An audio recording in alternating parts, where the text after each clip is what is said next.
unknown,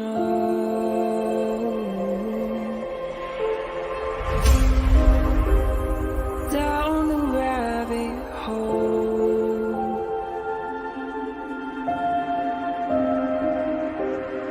where it stops, no one knows. We're going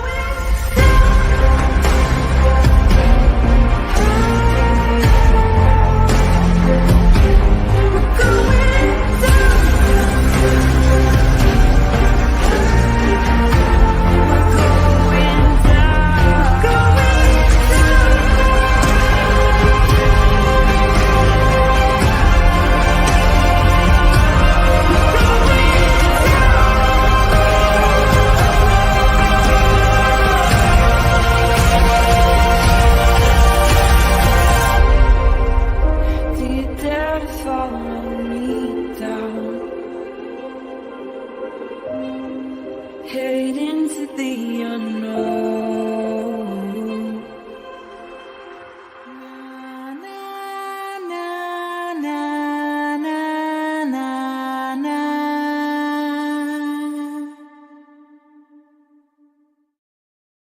Hello, everybody. Happy Friday. Welcome back to Criminality, or if this is your first time here, welcome to Criminality. Today we are going to be discussing, I'm going to say day 6 and 7. Hold on.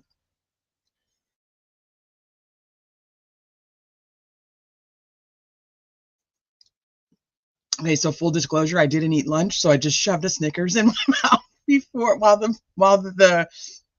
while the intro was playing, and I just choked on my Snickers.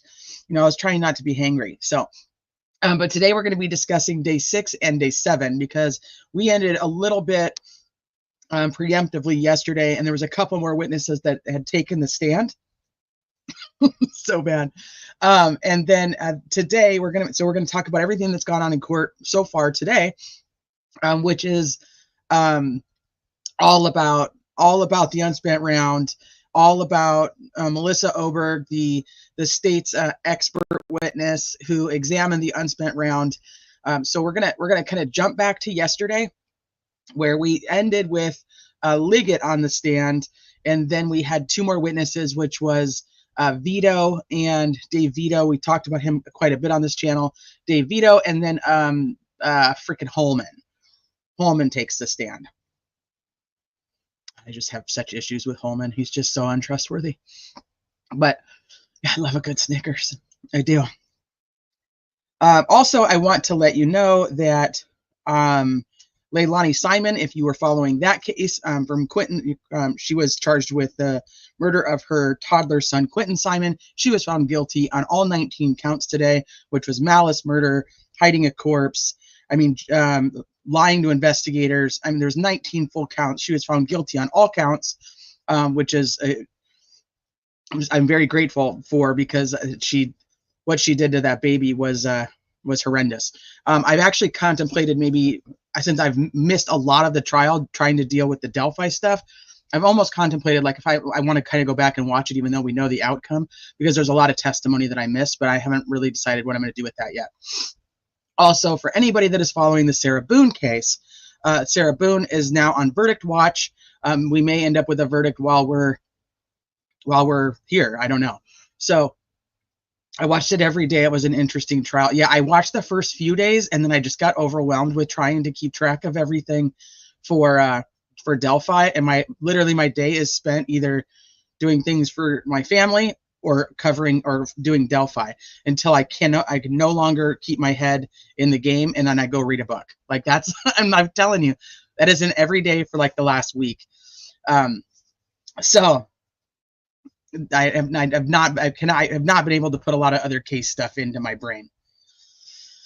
So let me say hi to you guys real quick. I have to cough again. Still have defense closing left in Boone. Okay, I thought we were on verdict watch already. So my apologies. Still have defense closing. We're very close. Oh shit, let me get rid of the dinging stuff that I have open.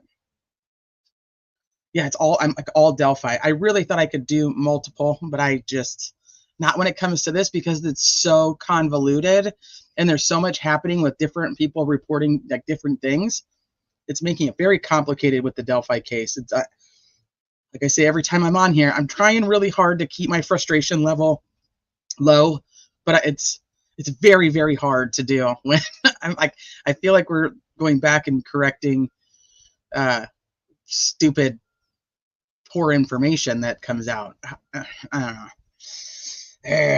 Slam a Dr. Pepper. I just cracked one. Let's do it. Oh, hi, All Eyes. I like you shortened your name. I guess that's what we all call you anyway.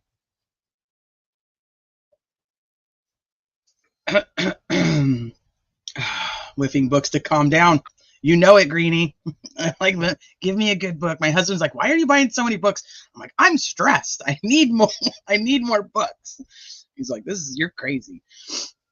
Hi, Indy City. What's up, Catastrophe? Ah, goodness. Hi, MB. It's impossible. I know. You're all Delphi all the time, pretty much right now too. And you're normally able to do all kinds of stuff. You did cover Menendez though. If you guys aren't subscribed to MB Inc.'s channel, you guys should be, because it's like literally no fluff. It's if you want just the meat of anything that's happening, posts all the documents for cases, any types of the press conferences. I mean, it's just really, it's no fluff. It's like a no fluff zone over there. So if you don't want like all like the commentary kind of crap that I offer, MB Inc., I'm telling you, if you just want like, if you need a source for information, it's great. Woo. Hi, Karen. What's up, Joanna?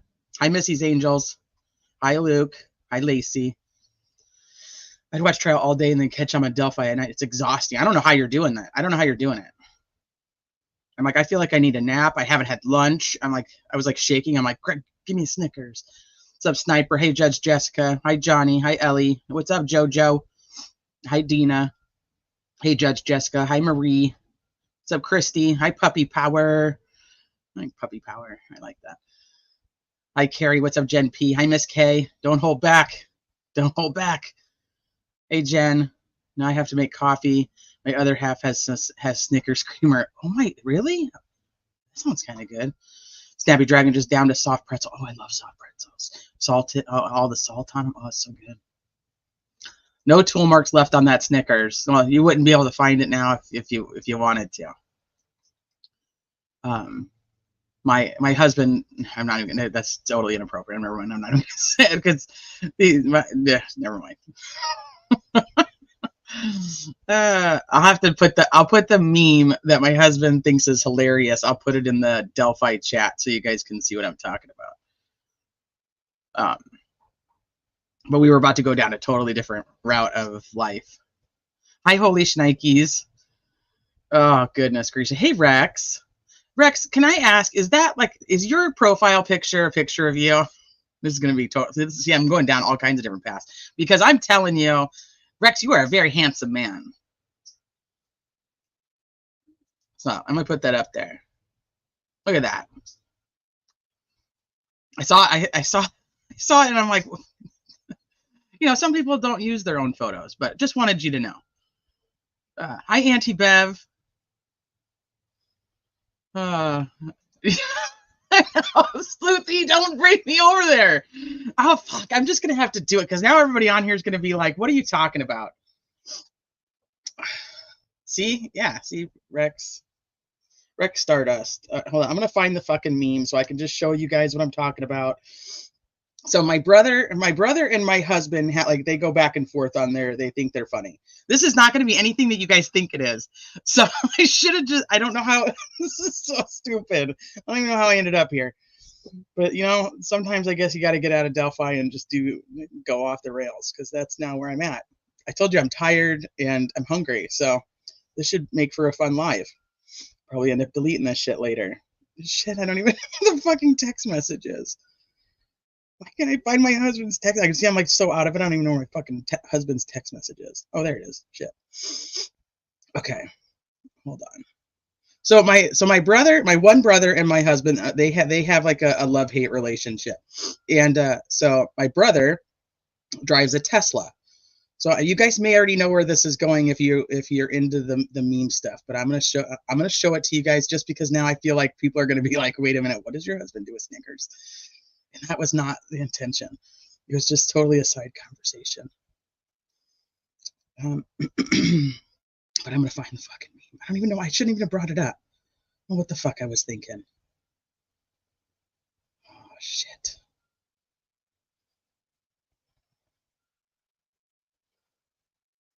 Oh, I should probably just look at my brothers. There's probably less there.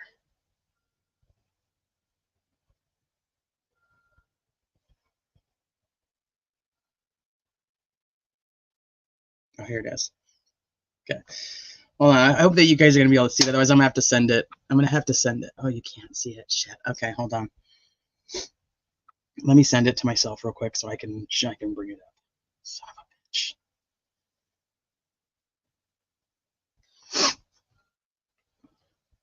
Sorry, you guys. I don't even know why we end. I don't know what I did. I don't know. I did something wrong, and I shouldn't have even said anything. It's so bad. I'm so dumb. Anyway, I don't even know why I thought of this.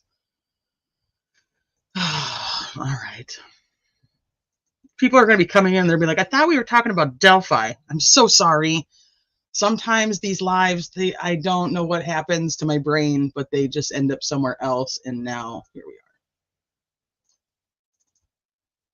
are. Okay, let me share this.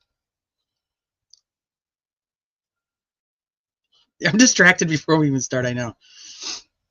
It looked like a hot dog. I know. I'm not just making it fucking worse. I know. Hold on. I'm going to do it. Stop giving me shit.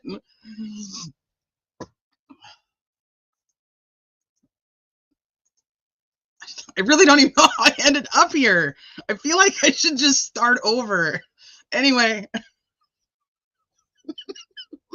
This is because what DB, was it you that just said something about that there's no, or was it, who said it? Luke, one of you guys started this whole thing and made my brain go this way about that there's no there's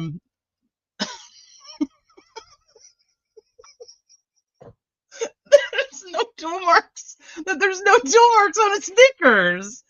And so I went to this, and this is what my mind popped to. And then I was going to talk about it, and I was like, that's totally inappropriate, and it's going to go a totally different way. And then I was like, well, but that is like that there is kind of like tool marks on a Snickers. So bad. So anyway, my husband sent this to my brother. I don't know how we got here. I really don't. And I'm so sorry to anybody who's never come to this channel before. And this is what you think that I'm talking about when it comes to Delphi. It's just really not. I do have a sick sense of humor. I have a dark sense of humor. Oh, fuck me. I'm so sorry, you guys. I can't even apologize. We won't use your name in vain. Oh shit. Okay, so anyway, this is what it was. I don't even know how to get back. I don't even know how to go back to where we belong. Where do I go? How do I get there? Oh shit. Okay, let me just get rid of this. So anyway, I had Snickers before the live. So dumb. I really just feel like I should end this whole live and just be done with it. Like, I should not be doing this today. Oh my god.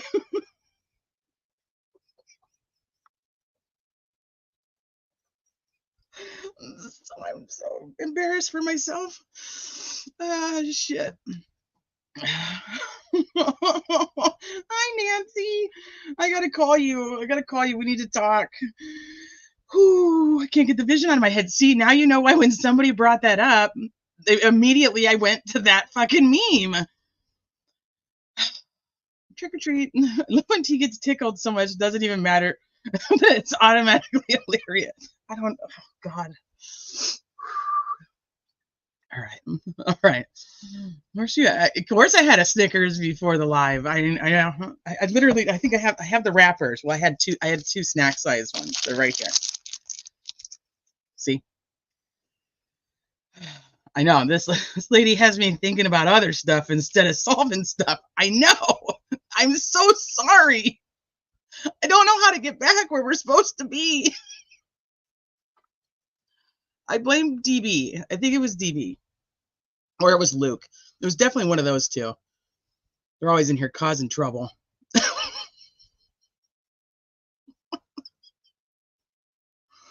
Oh shit, Wheels on the Bus, like I came in at this exact moment. I know, I'm sorry. You're so vain. I bet you think this Snickers is about you. Okay. I got it. I don't even know. Okay, I'm gonna take a second. We're gonna regroup in 5, 4, 3. I should do like Bob. Like, we're editing this for the podcast, and we cannot have any of this side stuff. I'm not editing for the podcast, by the way. But okay, 5, 4, 3, 2, 1. Okay, back to Delphi. Oh shit! I don't even think I have up the shit that I needed to have up. Never mind. Just carry on. Oh god damn it! Sorry, I didn't mean to use the Lord's name in vain. Maybe I do. Maybe I just have it up on the screen. I think I do. Aha. All right. So we're going to backtrack to yesterday for just a few minutes so that we can cover Vito and Holman on the stand. Darren's going to be pissed. It was a spot on Bob impression. Okay, serious face. Okay. Now, welcome back to Criminality. If this is your first time here, welcome to Criminality. We're starting over so that people won't, I'll put a timestamp in there. People can just come to this time right here and skip everything else.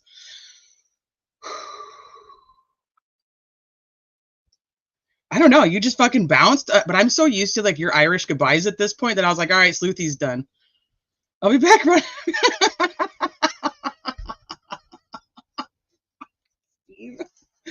Oh shit. Yeah, welcome to Criminality. Okay. Let's go. We're gonna go back. Let's go back to yesterday. So yesterday we ended our live talking about Liggett on the stand, and I don't even know. I don't just. This is like such serious shit. I just feel like I shouldn't even be talking about it when I can't get my shit under control.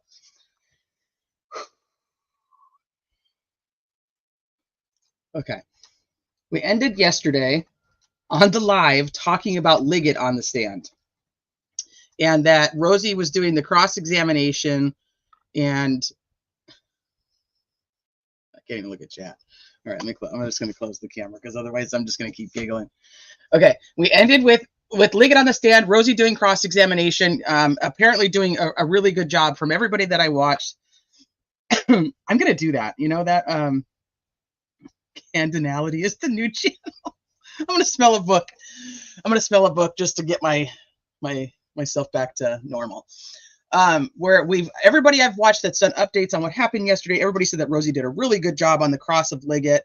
And from what we had read prior to ending, the Liggett essentially testifies to that none of the eyewitnesses' descriptions of who they saw match, and that he still believes that they're all reliable.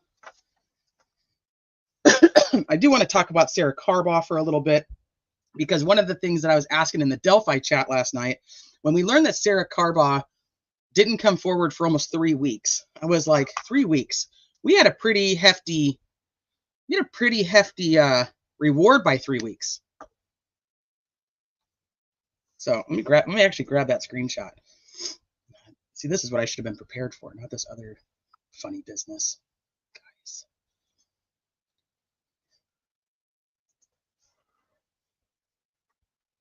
Hold on.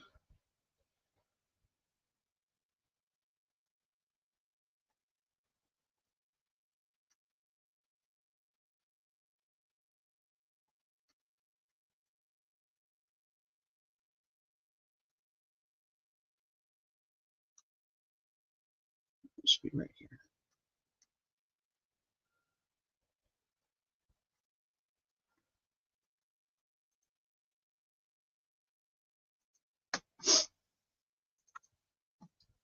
Okay, I gotta get rid of that whole picture. It's never gonna go away. I gotta delete it from the computer. It's just gonna stay there forever. Okay, so this is from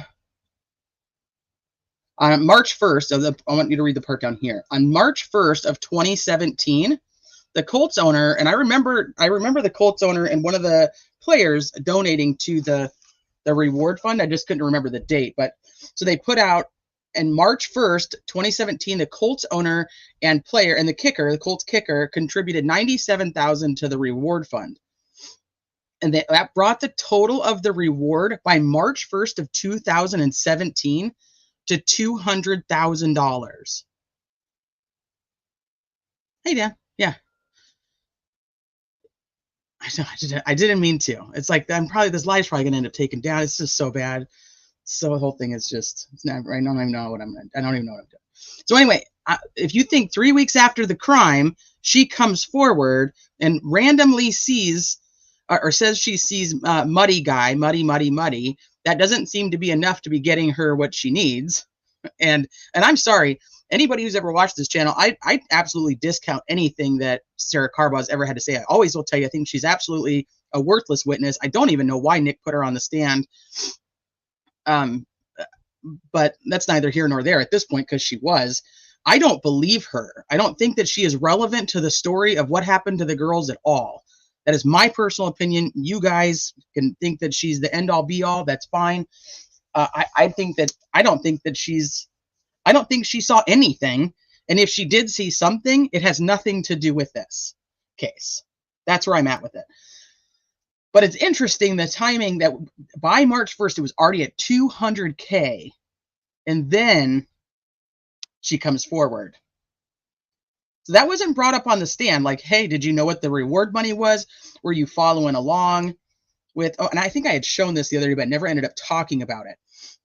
So on Facebook, she was being tagged along with her other family members about the case in the first few days of the case. I gotta figure out which one that's in. Of course, that's not going to want to load. But she was being tagged by her friends about the search warrants, about the Logan Maxwell, and yes, Sarah Carbaugh, the witness from 300 North, Muddy Bloody witness, who we find out that the Hoosier Harvest Store camera picked up nobody walking by. So where she would have seen him, he would have been caught on the Hoosier Harvest Store camera.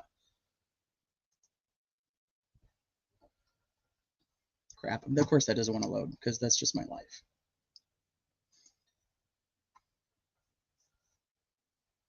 It's like the world is forcing me to go back to talking about Snickers, and I don't want to. I just want shit to load. All right, let me go back. I'll just go back to my notes where I can get all my crap loaded. And let me see what else there was. Liggett also testified that they didn't search any of the other areas. So even though, rest in peace, Prezi, even though Sarah Carbaugh, who they have entrusted as this big witness, saw him walking on 300 North, they never went and searched 300 North for evidence. Like, what if he had dropped something? What if he threw the murder weapon out into one of the fields? What if there was drops of blood? Because if we go with what Sarah Carbaugh stated she saw, the blood that she saw on Muddy Bloody guy was bright red. She could tell exactly where it was, and she knew it was blood because it was bright red, which we hear different today, or actually yesterday. We hear different in yesterday's testimony after.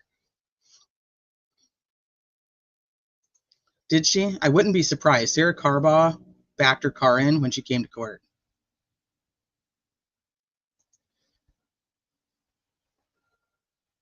Yeah, and Shanks, who was retired but friends with the Patties, happens to be the one who comes in to help out. And I don't know. That's a whole weird situation to me too.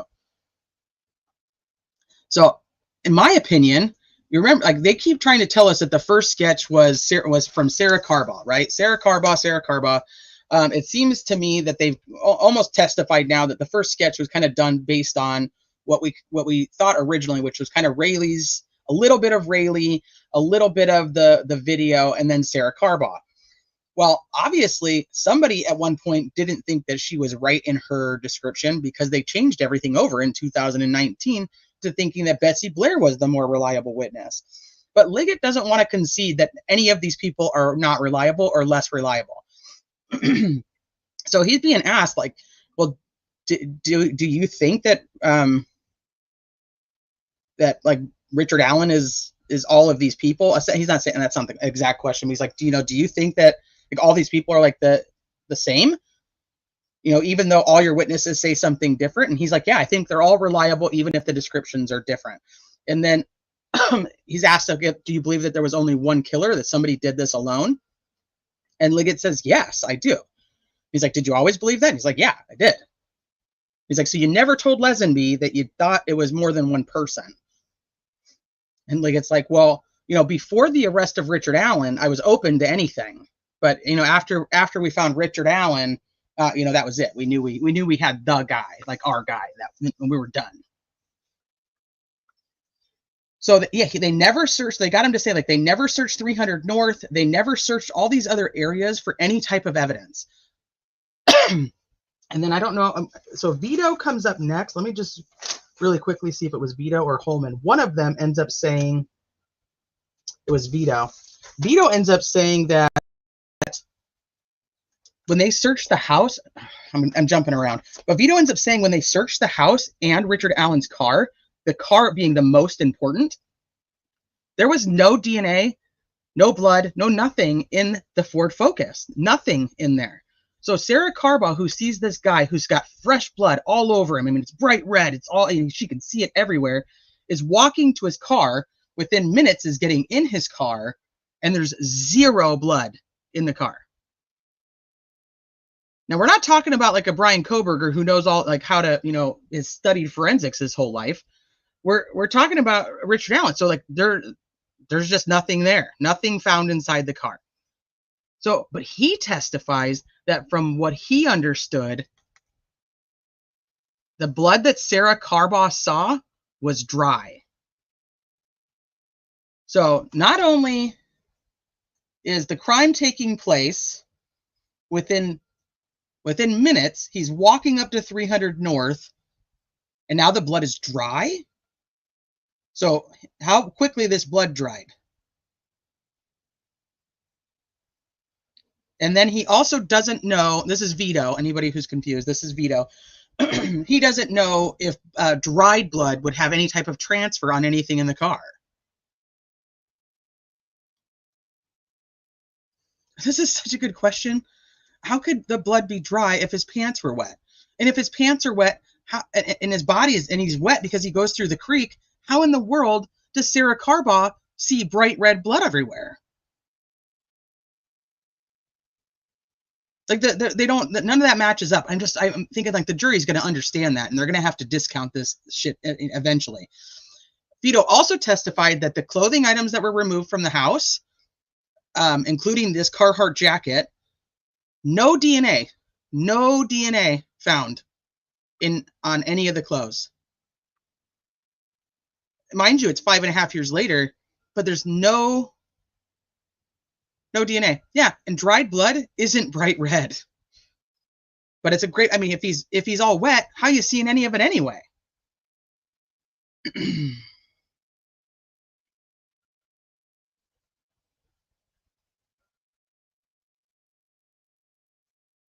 All right, let me see what else we said in here.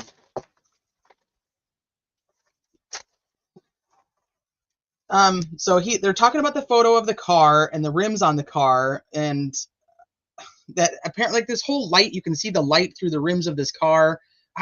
I'm from everybody's reviews of what happened in court, I just don't understand how anybody thinks that these rims are like specialized rims and not part of like this, like a stock rim that is given on the car.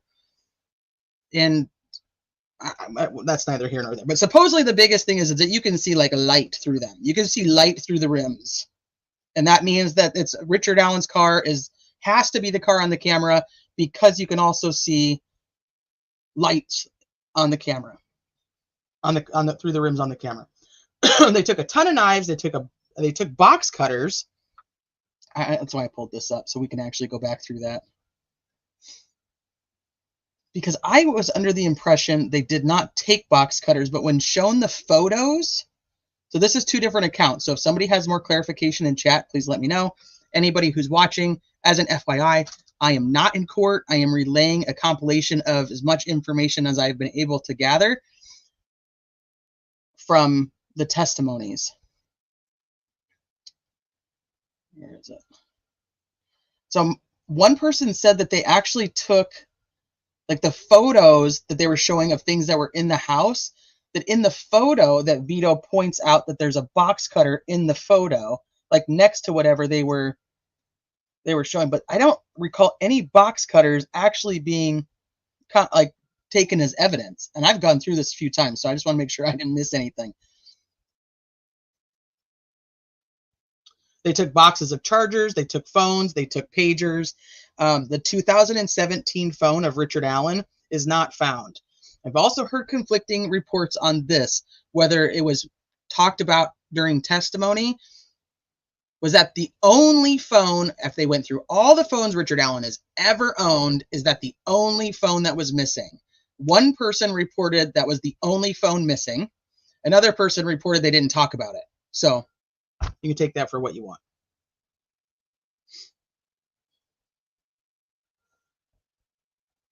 So nothing in car.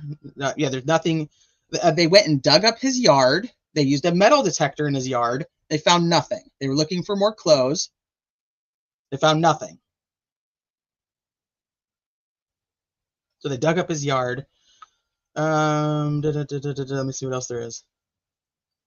So they talk about that. They talk about the unspent round from the creek, but they talk about the round that was found in this keepsake box. And we've gone back and forth over this. And I knew I had heard somewhere that it was the same brand, but I could never prove it to you guys. So I don't know where the hell that came from. But it was a Winchester that was found out at the scene, and it was a Winchester that was found in the keepsake box.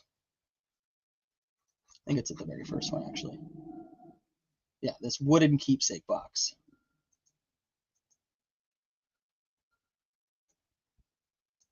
So the .40 caliber Smith & Wesson cartridge found in a wooden keepsake box on the dresser between both closets in the master bedroom. What are we wanting for?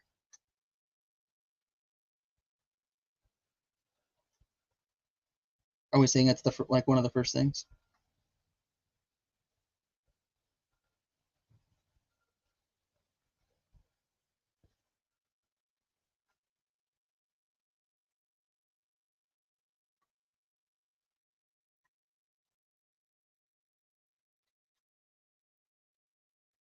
Trying to figure out why the hell you guys are wanting in chat. What you guys talking about? What you talking about, Willis?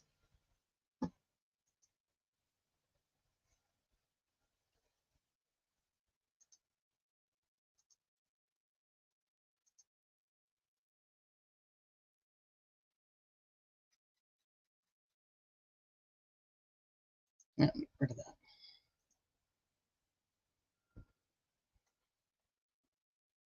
Curious as why that's the only item that details exactly where it's found. That's a good point too. Probably because they took the whole box. Oh, asked of one if you have box cutters at home. All right, and I'm a 1 too. Or I'm a 1 as well.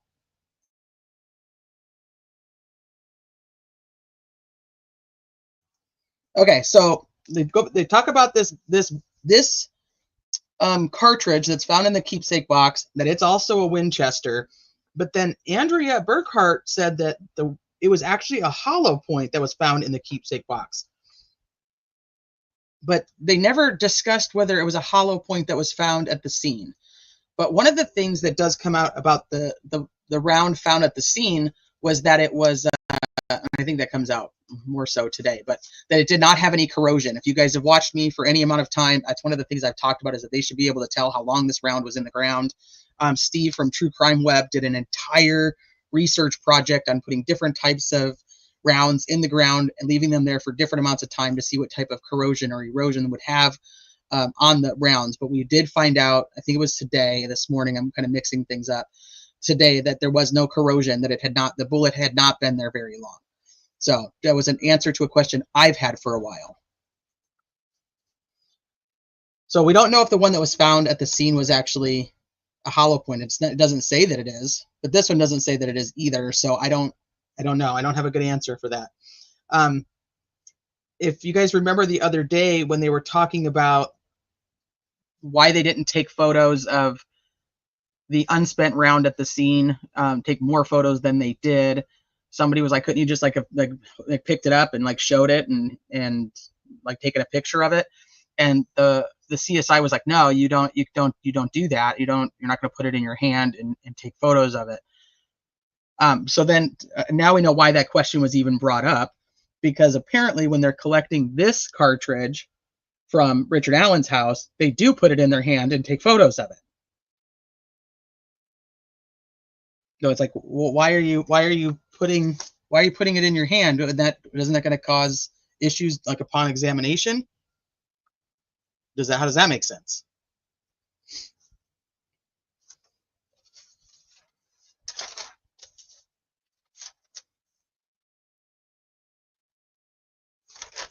Okay, I'm gonna hop back over real quick to Liggett, because they do talk about the video again, the bridge guy video. So obviously Liggett was up there before Vito. They talk about the bridge guy video again and what he believes was said. And so he also talks about that they stabilized it. So they play this video again, but it's stabilized where Gray Hughes did this a long time ago too. So I think that's interesting. But they stabilize it where now it's not the back and forth or the dropping. So it's like almost like bridge guy and Abby are walking more like collectively, like they're not all wobbly everywhere, is what's kind of the stabilizing of it is. And he talks about that, what his interpretation of what he heard when he listened to the enhanced audio of it. This becomes like a point of contention because once again, they're just saying what their interpretation of it is. He says that Abby says, is he right here? Don't leave me up here. Libby says, this is the path. That be a gun. And then Libby's tone changes and she says, there's no path here. We have to go down here. BG says, guys. The girls say hi. He said the gun, you can hear the gun racking. Rosie objected to this.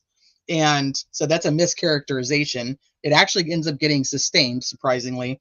And then it's stricken from the record, which the jury's already heard it. So, we talk about, you can strike it from the record, but what's in your brain and in your subconscious, you can't really control.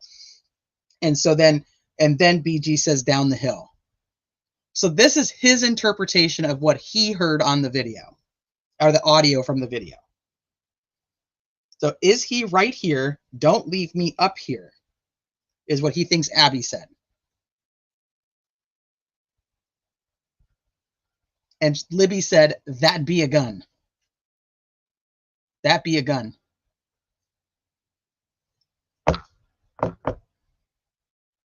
That be a gun, Luke. Mm-hmm.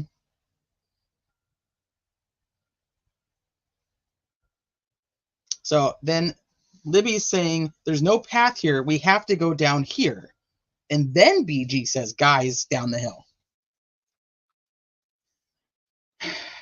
Hi, Michael. What he heard should not be admissible. It needed an objection. Well, from my understanding, Rosie was objecting, not getting very far until the gun racks part, where then he finally won. From the accounts of the people in court that I have watched, the majority of objections are being sustained for the state, which means that they're winning the objection. And most of the objections from the defense are being overruled, meaning they lost their objection. So I don't know. It's crazy to me. Okay, so that was the last one on Liggett that I wanted to make sure we talked about. And then Holman takes the stand, and his biggest thing is, so Holman's going to be coming back and forth. Like we know Mullen has been back on 3 times now. Holman will be one of those that comes back and forth. From the perspective of the gallery of viewers that I have watched, Liggett was not a good witness for the state, so I don't know how many times they're going to want to bring him back if they don't have to. But Holman and Mullen, they want to keep bringing. They'll keep bringing those guys back a lot. They really like to put Holman on the stand. So he says that he was with Richard Allen when they were searching his property on the 13th. He was telling Richard Allen that he could sign like a damaged property waiver type of thing, where if something was damaged in the search, then he would be reimbursed for it. And according to Holman, Richard Allen says, doesn't matter, it's over now. Richard Allen was getting agitated and was like getting in and out of the car to smoke. And he asked if they had detained his wife. He asked Holman, have you guys detained my wife? And Holman's response is, no, we haven't. I can take you to your wife if you want me to. And again, Richard Allen says, no, doesn't matter now, it's over. Holman did not record this conversation. Holman is just relaying it from his memory of what he says happened. Rosie asks him, or was it Rosie or Baldwin? Shit. On cross, they ask him, like, did you record it? And he's like, no. Did you have the capability of recording it? He's like, no, I didn't have, like, we weren't, like, it was informal kind of thing. And they're like, did you have your cell phone and it has like the capability of recording it? And he's like, yeah, I did have my cell phone. So not recorded, just a Holman statement of what Richard Allen says. So let's say they believe Holman, which some people do. So can't account for taste. But if they believe Holman, the first one of, hey, you can sign this damaged property, we'll reimburse you. And he says, doesn't matter, it's over now. To me, I was like, well, if you broke it, it's fucking broken. Like, doesn't matter. It's like, you already fucking did it. The other one I think would be more interesting to me if I was to believe Holman. Like, I'll take you to your wife. And he says, it doesn't matter if I go to my wife because it's over now. I don't really understand even the context of why you'd say that. Like, it doesn't matter if I'm asking you about my wife and want to know if she's been detained, but then I don't want to see her because it's over now. Like, I don't know. I struggle with that one. Like, what would the context of that be? So that could go either way, I guess, depending on what the jury thinks about Holman.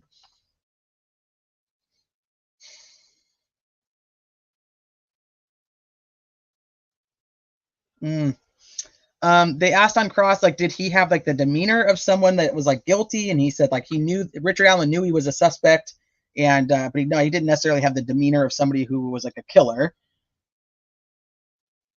The biggest takeaway from this for me was why, like, the defense keeps bringing. I think it was Baldwin actually that was doing this. I'm sorry, you guys. I'm not looking at chat. I'm looking at notes, so I'm not looking at chat. So I apologize if anybody's asked me something and I completely ignored you. When I get to chat, just make sure you ask me again, please. Multiple times they keep bringing up, and I think it was with Mullen during. When Mullen was talking about, it might have been Liggett. It was one of the two of them because they were the one in the first interview on October 13th, but I think it was Mullen. And they're talking about what Richard Allen said in the interview, and they're not playing the interview. Like, why isn't anybody playing the interview? I don't understand that. Like, why isn't the state just, if this is what they're saying he said, why aren't they playing the interview? Like, what's the power play on that they don't want they don't want the jury to see these interviews? Like, that was a big thing going into this trial that, like, I wanted was to be able to, like, get the accounting of what was actually said by Richard Allen in these interviews. The interview on the 13th and the interview on the 26th.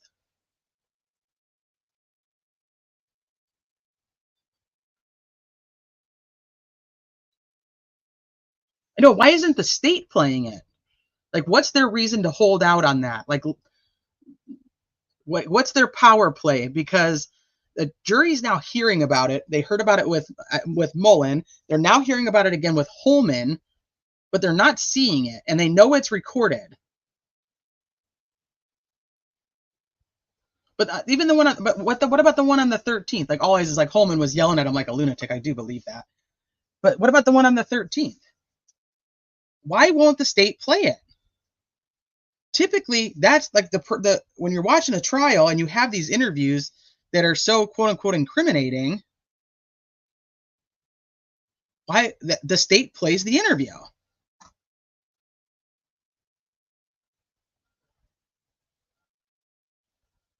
So anyway, so with Holman, they're bringing up this interview now again when he's talking to him, and like asking like questions about it, but nobody can play it. The defense can't play it.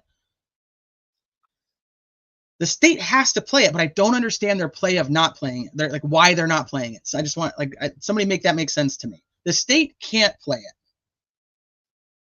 I mean, the defense can't play it because if they want Richard Allen to be in front of the jury and talk, then they need to put him on the stand. So the state has to play it. So it's like because they can cherry pick it and just pick apart his words and put it how they want to, and they don't think a jury's gonna care that they have this evidence. They won't show them. Yeah, that's how Mullen got impeached. I did get some more clarification on this freaking route stuff, so we'll talk about that too before we move on to today's stuff.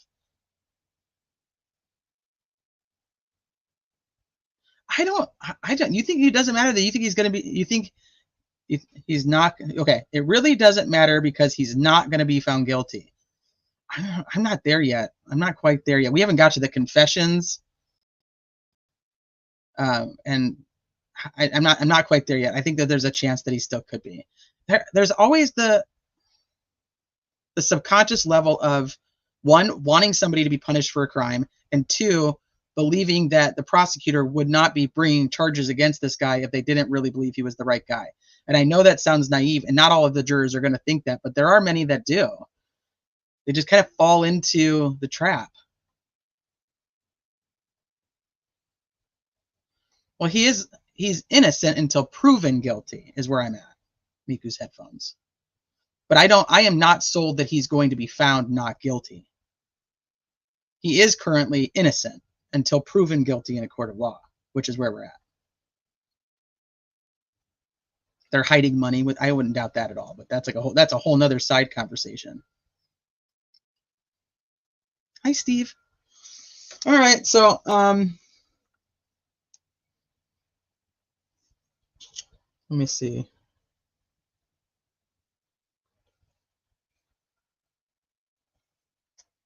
They talk. The judge gives the stipulation that all the chain of custody on the gun was already stipulated to by the defense and the prosecution. Holman is putting on his gloves to manhandle the gun, and apparently he decides to put on 2 pairs of gloves. So this is so bad, especially with how I began this live. But the first thing I thought of when I was listening to that was that Holman put on 2 sets of gloves. Like, you guys all know that 2 sets is actually, that makes it worse. And you could probably surmise where I'm going with that. You're not supposed to use 2. It makes it less effective.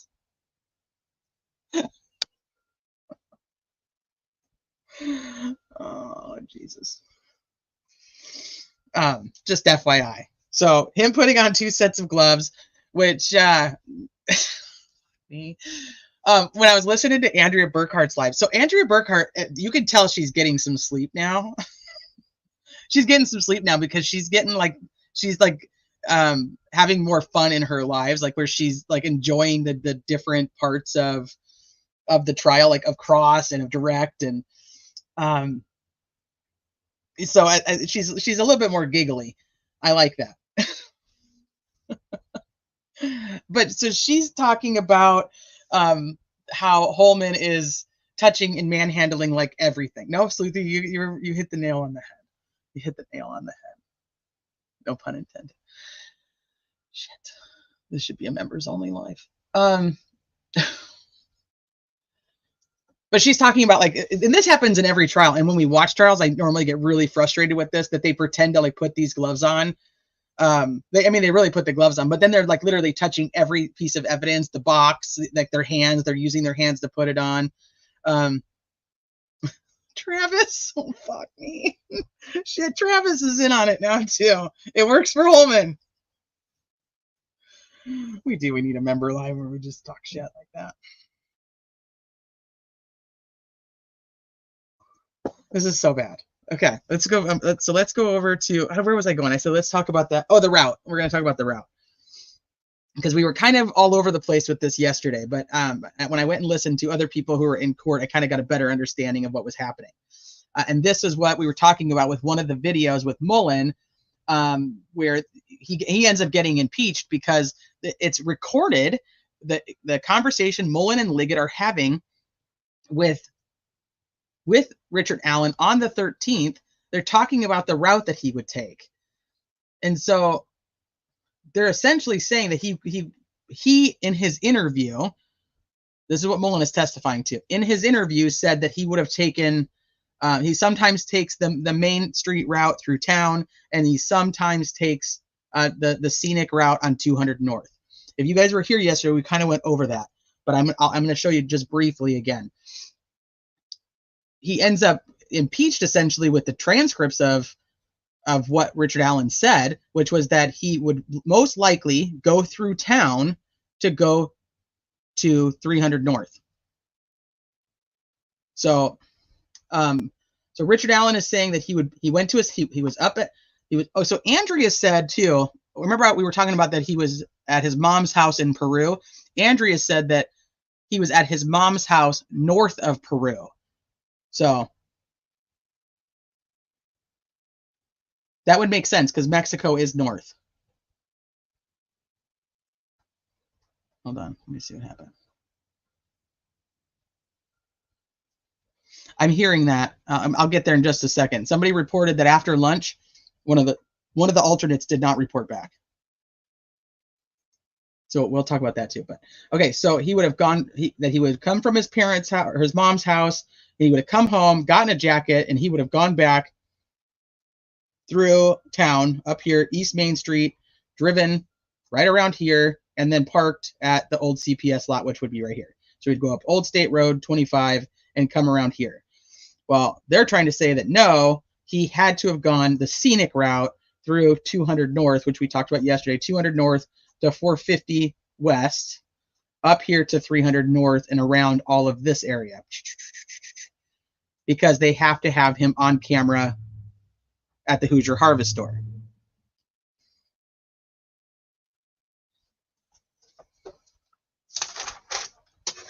Hold on. I had another note that I wanted to make sure I touched on. I think it might have been with Liggett, and I think I missed it.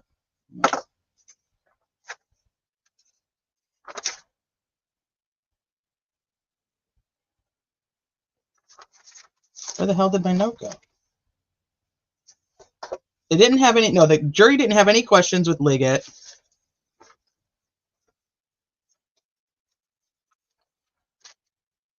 Maybe I'm backing up to Mullen again. Yeah, it was Mullen. So when Mullen, at the end of Mullen's testimony, the jury actually asked him 3 questions about, did you, hold on. I can't even read my own fucking writing now. One was, Richard Allen didn't know which way he took. You didn't know which way Richard Allen took. He said yes. Somebody correct me on how that's actually worded because I can't read my own writing.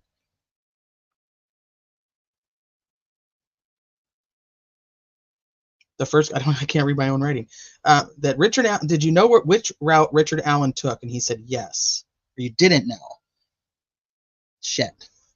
Somebody find that question and let me know. Yeah, and that was a lie.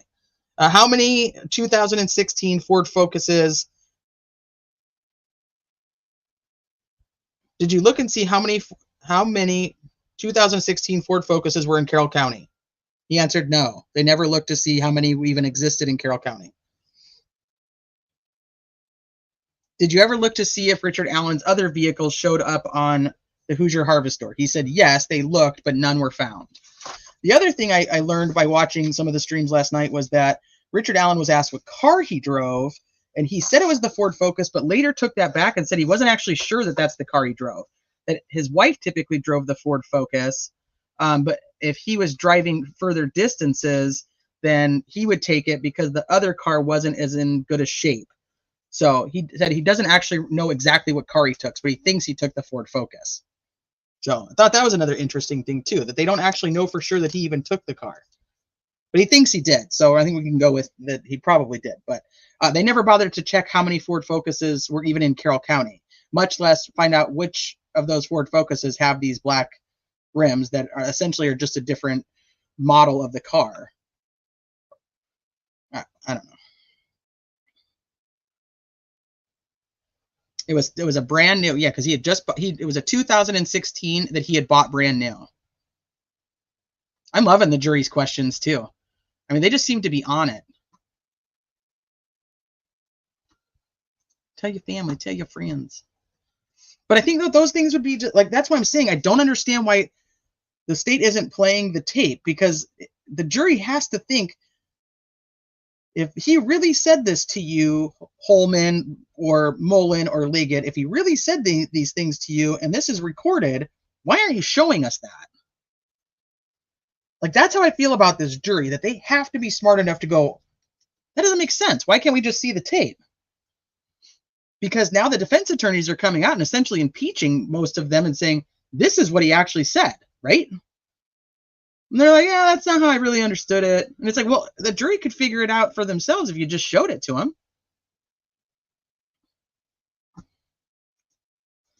Another big piece of evidence that keeps being brought up is that he backed the car in, and that so when they went to go to CVS, they found his car, it was backed into the parking spot, which they thought, wait a minute, like the car from the CPS was also backed in. So that seems to be a general consensus of his guilt, is that he backed into the parking spot. Bob talked about the tape. He said the jury can see it on their own at deliberations, but not during the trial due to the length. That doesn't make any sense to me, because I've watched many trials where they just say, we're playing it from part 1, or we're playing it from the 1 minute and 54 second mark to the 5 minute and 47 second mark. But the whole thing is in evidence, so you can watch the whole thing in its entirety during deliberations if you want. But here's the piece of evidence that we are trying to present to you, and then it's marked as an individual piece of evidence with that timestamp. So they don't need to see the whole thing in trial. If the prosecution's putting a witness on the stand that says Richard Allen said XYZ, all the state has to do is show the interview part where Richard Allen states XYZ.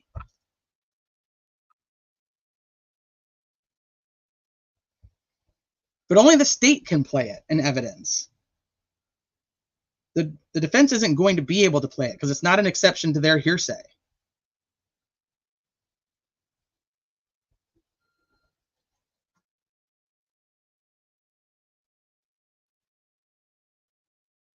But I know, I did hear that Bob said his life would be easier if he could fit Sleuthie in his pocket. That's why I don't know how it's benefiting the state, because as an outside person, I'm thinking as like a juror is going to sit there and go, why aren't you fucking showing me the tape? Why aren't you just showing me this interview?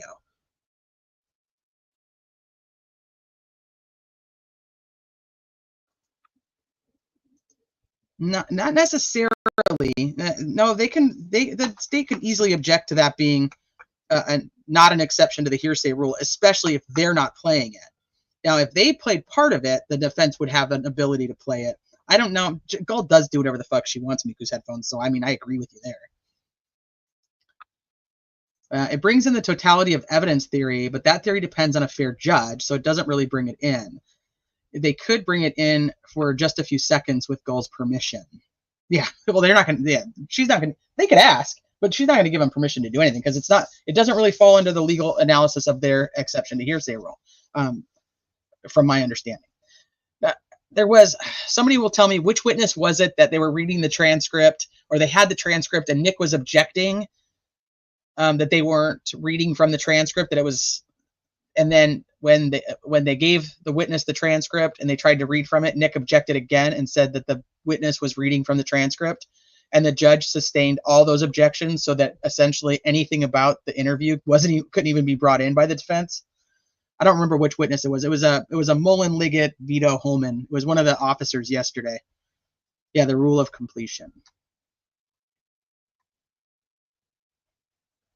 Was Mullen? Okay, yeah. I'm like, yeah, we just can't even get it in. Lawyer Lee said that. Huh. All right. So this is kind of where it ends at. So I don't. I fucking hate that we can't just fucking listen to it ourselves. Is there any videotape from CVS or gas stations that can match clothes and the cars that belong to him? Not that we're aware of. I mean, the state isn't done. The state isn't done yet, but we've never heard of any evidence from the gas stations or any. Essentially, we've never heard of any cameras outside of the Hoosier Harvest store and Libby German's phone.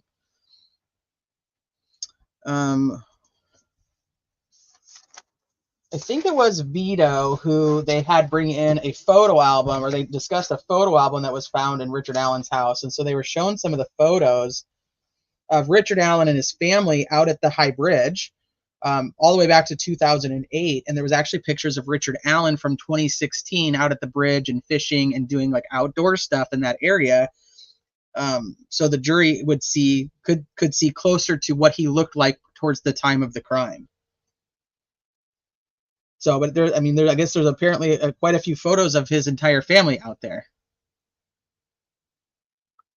Andrea's going to work on her motion for access this weekend. That should be good. I just worry that she's not going to. We're not going to get anything from it before the trial's over. So we're still going to be fighting the uphill battle after all. Like after all is said and done, it's not going to go away.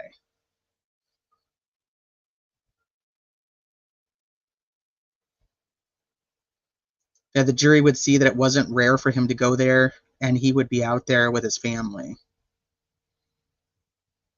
Yeah, I'm extremely thankful for Andrea, Lawyer Lee, Bob, and Allie. Like they've been top notch on delivering, very thorough notes. I mean, we would be stuck with just mainstream media if it wasn't for them, and that would just be fucking terrifying. All right, let's go to anything else from yesterday that we should touch on. Did y'all know that Delphi is the oldest town in the Erie Wabash Canal? No, I didn't. Hey, Peggy. Lesenby was my first POI. Lesenby and Brad Weber were my first two POIs. Don't forget Darren with the pot.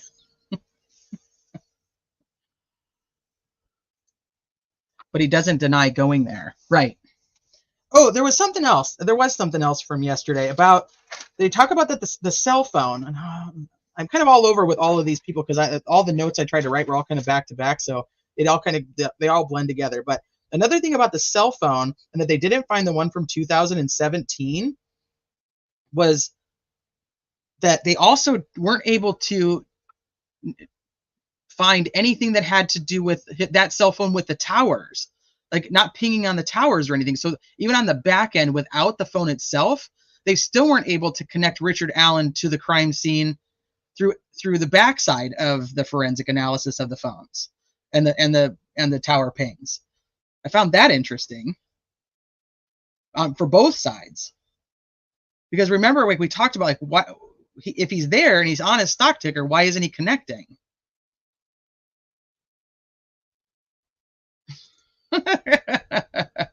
Are we gonna welcome her on our side?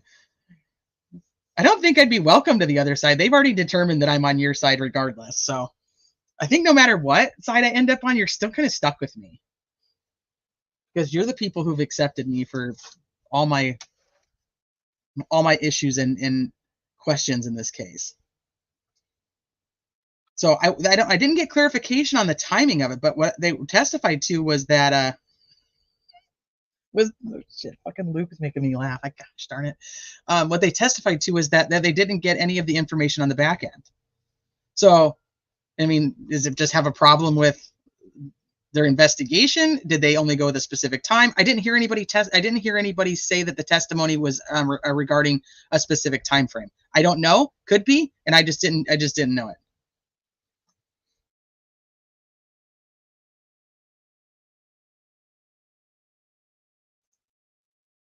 Yeah. If you ask questions, you are the enemy. Yeah, you can't question the narrative. If you question the narrative, you automatically go with the fact that you think that you're a Richard Allen lover.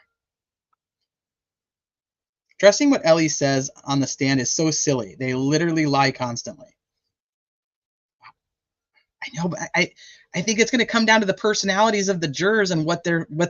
A lot of people have faith in the system, blind faith. I mean, we see it on social media. We see all this blind faith in law enforcement, and then we see the ones who don't believe in law enforcement, but yet these are the law enforcement agents that they are just blind faithing and saying, yes, that's right, because it has to be Richard Allen, even though I don't trust these people to save my life. Okay, I think that covers everything from yesterday. I think that gets us caught up. Now, we can go into Oberg and anything that's happened today. Let me refresh this real quick because I haven't updated it since I've been on here.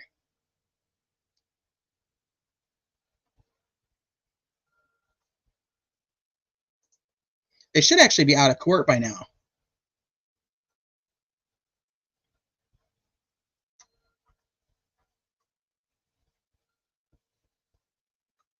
Does anybody know if they're actually out of court?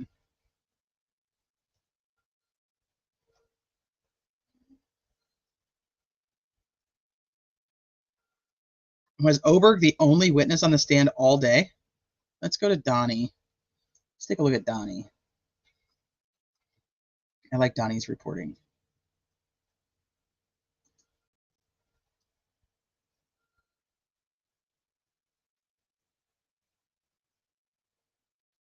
Oberg sounds like a fucking mess.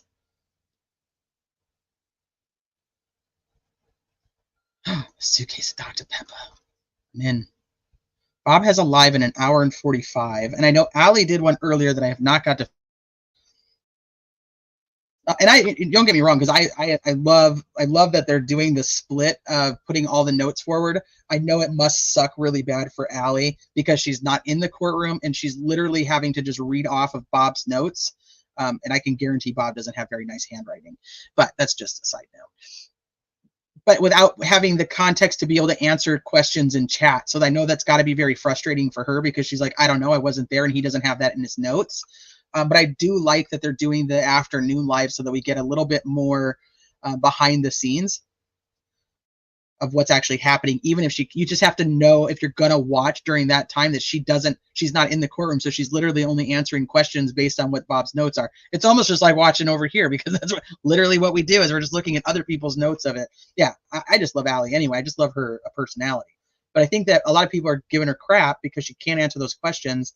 But you have to know going into it that she's not sitting in the courtroom. Oh, nature's beauty. Well, welcome. It's not normally this crazy. I hope you're not back at the beginning.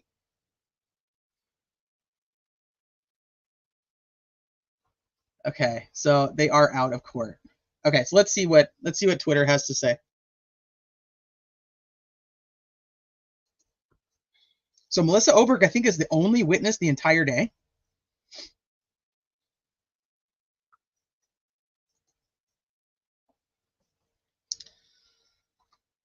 Okay, going through trial pool notes.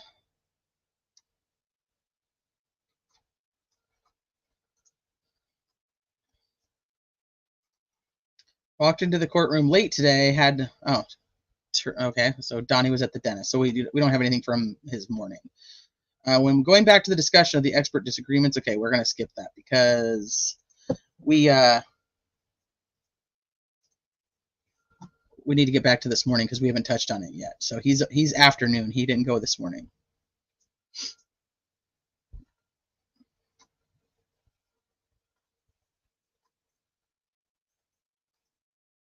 Day 7. Let's see what they got. Fucking nothing. What the hell? Let's see what Bob put.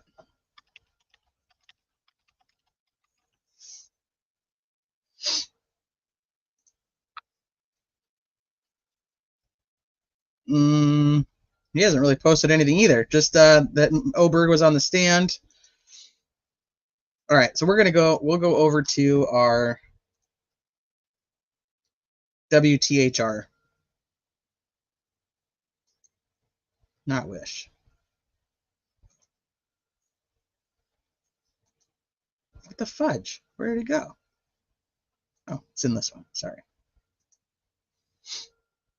Okay. WTHR for today. Let's see what we got.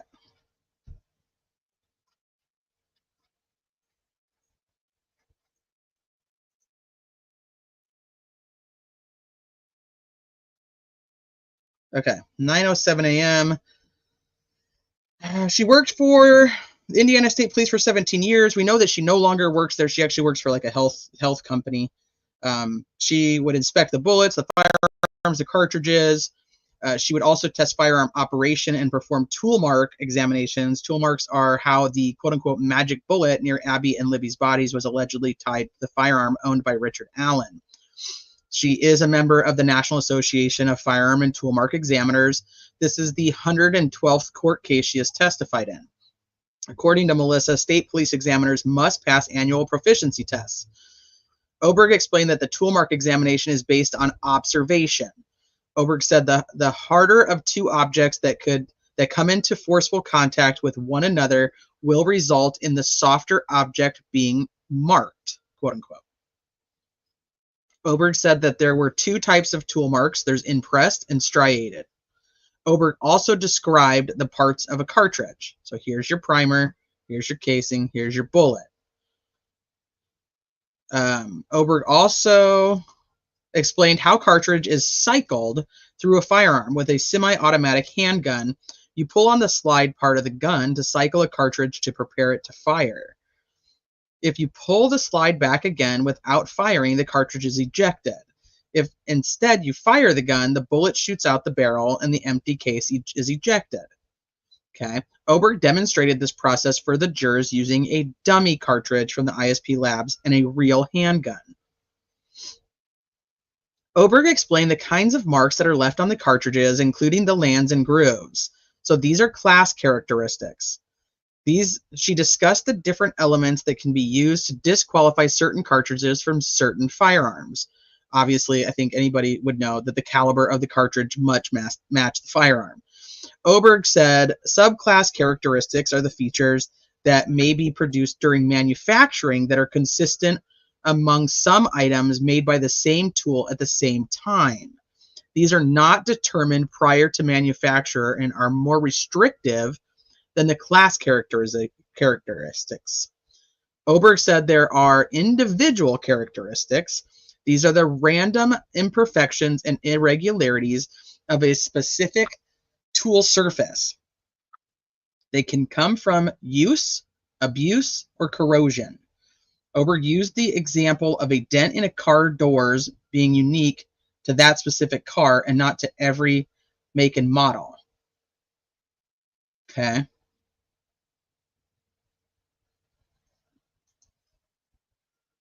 Oberg walked the jury through how the analysis is done. Assessing the condition of the evidence, looking at the class characteristics. Level 2 is test fire. This is such an issue. Test fire, I'm hoping that it comes up because I'm trying not to get ahead of myself by just being so pissed off at the fact that they're using test-fired rounds to compare to an unspent round. But I'm hoping that it comes up in today. It has to. Or if she's still on the stand, maybe it's for tomorrow. Juror was excused for family emergency. Okay. For a family health emergency. Okay, nothing nefarious then. DB, the hardness of two objects. So like how different metals interact. What if they had an expert in metals? I hear this in your voice, DB. I can hear you saying this. What if they had an expert in metals that could explain how the two elements interact with each other? Wouldn't that be interesting? Like a metallurgist person. You know, I hate that fucking word. Okay, so did I read this one? Level 2, fire a firearm multiple times to see what the inside looks like. Using a comparison microscope to compare multiple objects simultaneously to find individual characteristics. The jurors were shown the evidence sent to the ISP crime lab. Oberg explained that before analyzing tool marks, the cartridge is checked for DNA and fingerprints. Okay, so this is another thing. So he happened to load his gun and didn't leave anything behind on the cartridges. That's kind of surprising. We don't need a metal allergist. Oberg explained that before analyzing the tool marks, the cartridge is checked for DNA, because her testing is literally what they call it, like a DNA. It's a destroyer of all the other evidence, so it goes to her last. That's pretty common. Oberg said the cartridge, I mean, it is common. It's not pretty common. It is common. Oberg said the cartridge from the crime scene was in good condition. Oberg said there were 3 ejector marks and 3 extractor marks on the cartridge. The jury was shown an image of the cartridge with the marks that Oberg mentioned. Oberg compared the cartridge to a Glock and noticed there were differences in the ejector marks.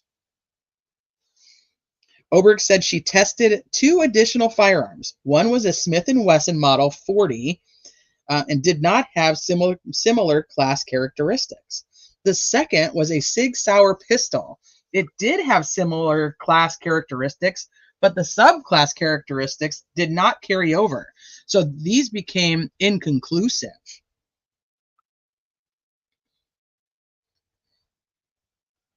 This kind of explains how, remember we had talked when we were talking about that they were taking guns from other search warrants and keeping them.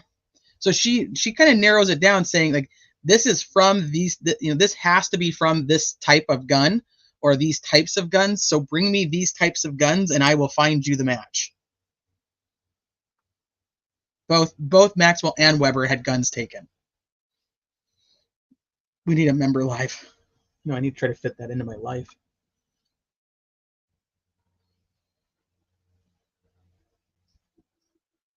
Okay, let me pull up. I got some info coming in, so let me pull up my thing so I can download it.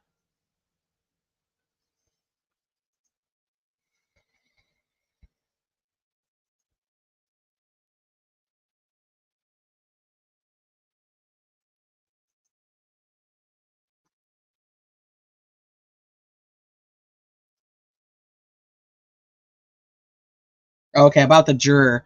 The Delphi trial update, only 15 jurors returned after lunch today. After lunch break today, one of the 4 alternates did not return for this afternoon's testimony, trying to get clarification if that juror has been dismissed.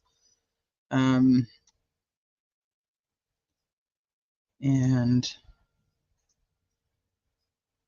this one is, I was excused, that the juror was excused.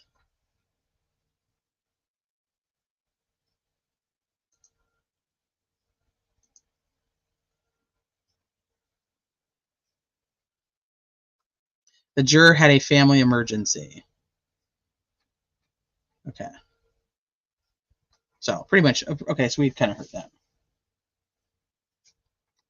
Oh, there's Carrie. She's a sweetheart.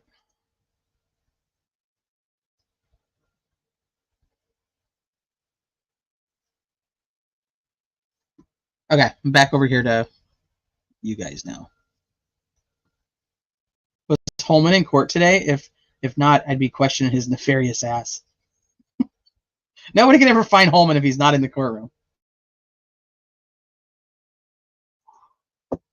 Yes, Phoebe. She's testifying about what is essentially considered a junk science. And I believe that we're going to hear a lot more about that. 1, on cross, and then 2, with, even though we don't have the metallurgist, Tobin to testify, we do, the defense does have a firearms expert that's still testifying. So, and they wanted both to try to show like why some of this would look the way that it does with the metallurgist Tobin, but he's not allowed to come in because they're not talking. He's not an expert in firearms, even though he's an expert in firearms and metal. But it is what it is. A metallurgist. Shit, Indy Cindy, that's so helpful, but you know damn well I'm not gonna remember it. I'll say it all screwed up.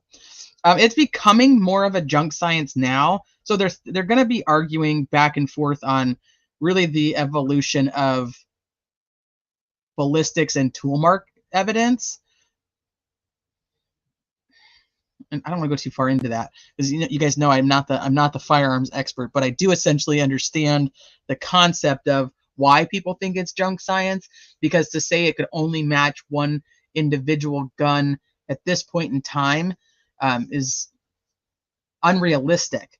Now, back in the day, back in when you were like hand making your guns, then obviously your characteristics, your class characteristics, would become more individual characteristics, which is what you use to identify.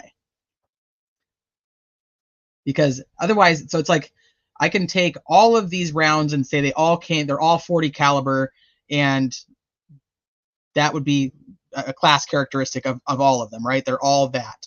But then if you take it, you have to continue to go down into the individual characteristics, which are changing now when things are mass produced.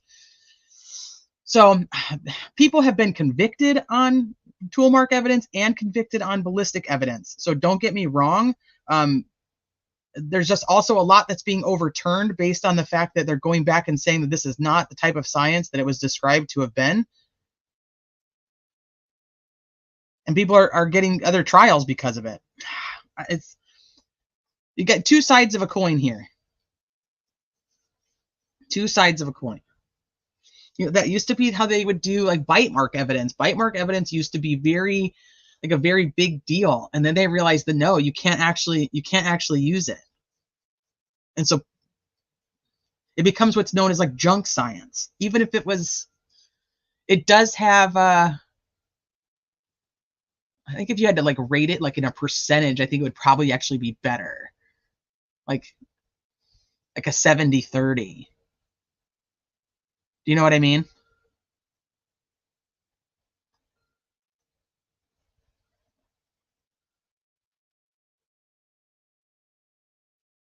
I'm just checking on you guys, seeing what you guys are saying. All right.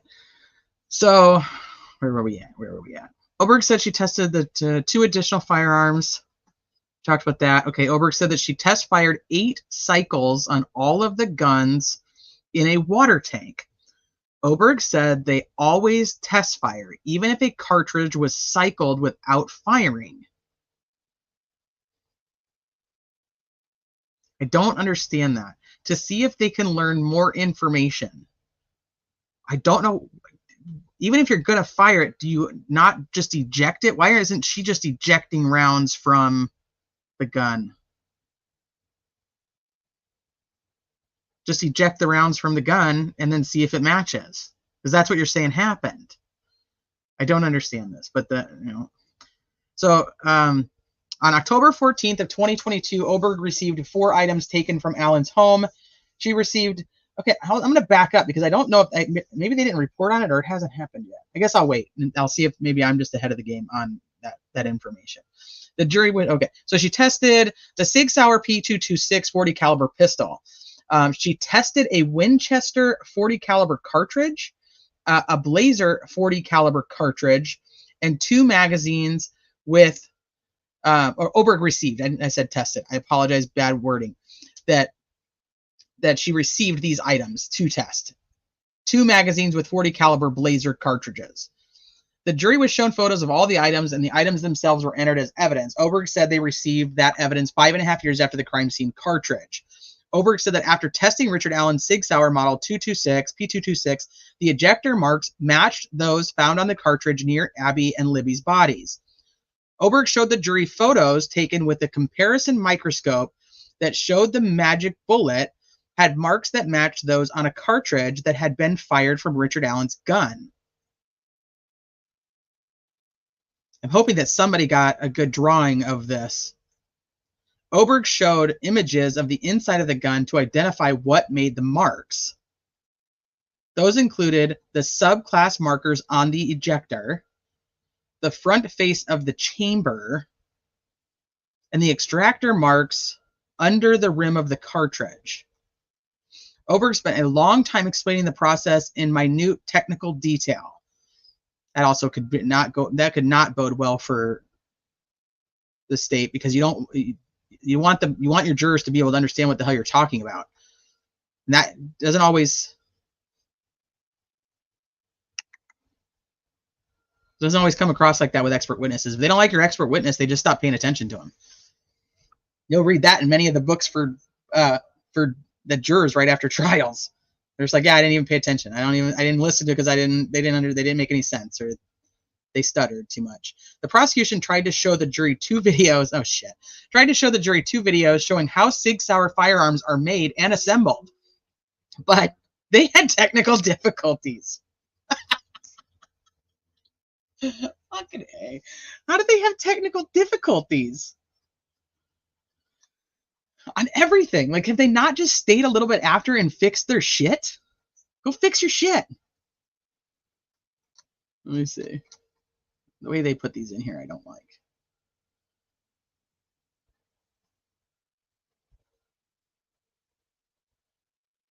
Okay.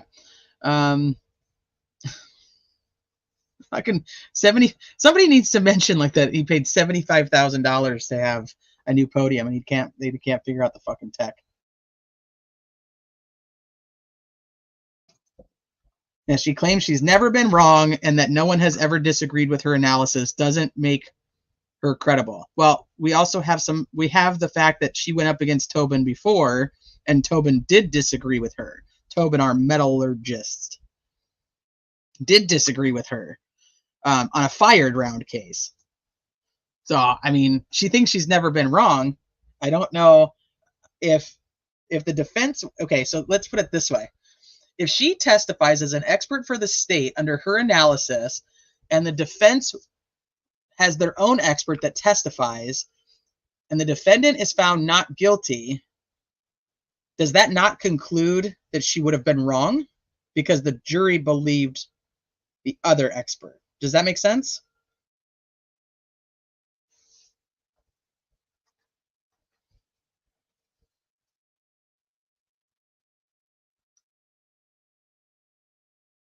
Mullen is in charge of the IT, just FYI. Somebody in chat was talking about it. Hi, Dr. Vonda. Our man Mullen doing a top-notch job at his tech job.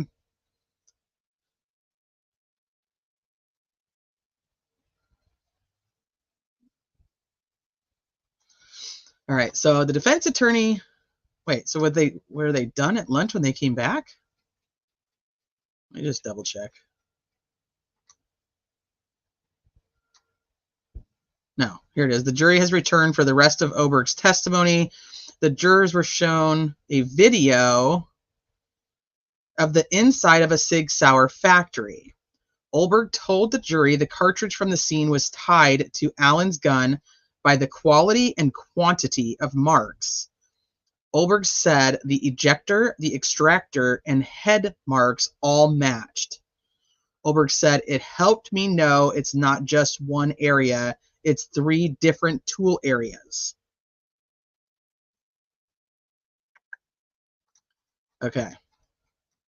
Then Rosie gets to cross. So Rosie began his cross-examination of Oberg. Rosie asked Oberg to clarify what she meant by sufficient agreement. Prosecuting attorney Jim Luttrell said it was an industry term based on scientific meaning and not a layman's understanding. So Rosie asked, "We're talking different languages?" And Oberg said, "It appears so." Rosie asked Oberg, "Was there ever a time you could say that the bullet came from that gun?" Was there ever a time you could say the bullet came from that gun? Oberg said, "I cannot say with any certainty or percentage." Rosie said, "You told me you've never made a mistake in the lab." Oh, okay, I've never made a mistake in the lab. Okay, that's different than never being wrong. Let's see. Oberg read from her deposition. Rosie had asked her if she'd ever made an incorrect conclusion. Okay, that'd be wrong. And Oberg responded, "Not that I'm aware of." Oberg added that she wasn't aware of anyone in her lab ever failing a proficiency exam in the 17 years she worked there. Rosie asked Oberg about the testing of examiners and changes in who administered the test. Rosie asked if comparing the testing to paternity testing would be reckless. Okay, what? Yeah, that would be reckless. Olberg said yes, that would be reckless. Rosie asked if there was both support for firearm testing and criticism. Yeah, both sides, and we kind of just talked about that. Olberg said yes. There are people who think that this is not good enough. Rosie asked Olberg to define the PCAST and the NAS. Olberg said that was the President's Council of Advisors on Science and Technology and the National Academy of Sciences, respectively. Rosie asked if there was a debate in the firearm testing community on whether their industry is actually a science. Olberg said yes. She cited a 2016 report from PCAST that there needed to be more black box studies. The report was critical that enough evidence or studies have been gathered to show how tool mark examiners perform. Rosie said the NAS was also critical. Olberg said yes. Rosie said the NAS report said that the labs needed to be independent because tool mark examiners were so close to law enforcement.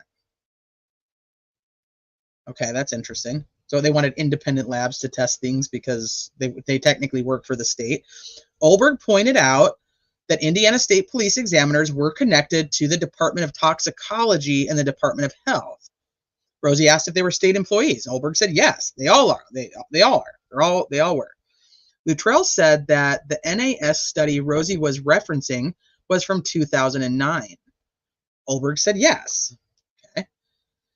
Rosie asked Olberg if the focus of her exam was on an unspent round. Okay, I think we're getting where I wanted to go here. Olberg said yes. Rosie said a fired round is subjected to additional pressure in an entirely different environment than an unspent round. Olberg said yes. Fired rounds are subjected to different pressure than unfired rounds. Rosie said there is no proficiency testing involving unfired bullets, is there? Olberg said no. But the unspent bullet is also cycled. So Rosie asked her if her analysis is based on testing involving the fired round. Olberg said yes. Rosie said that the initial exam of the cartridge at the crime scene said it was not remarkable. Olberg said yes. Rosie asked if it had 3 injector and 3 extractor marks on it. Olberg said yes. Rosie asked if the first analysis of the cartridge found there was not much information from it. Olberg said there was information there. Rosie said, but not as much as from a fired round. Olberg said yes. The defense then presented a number of exhibits, including comparisons of 2 cartridges. Rosie asked if the cartridge found at the scene had multiple markings because it had been cycled at least 3 times. Olberg said yes. Can somebody explain to me why a round would be cycled 3 times? Any of you people, you gun folk in chat, can somebody explain to me why an unspent round would be cycled 3 times? I don't understand that.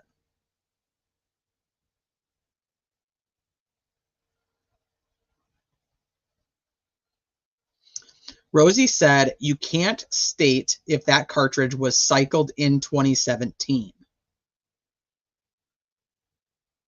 Olberg said no.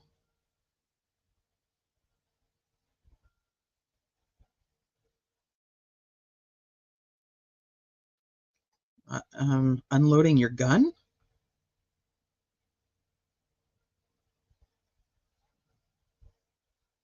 Easy, T. Okay, did you answer me, John? Because I still don't get it. Every time you unload it. Every time you unload it, you're cycling it? And then how does it become the one that you're putting? I don't.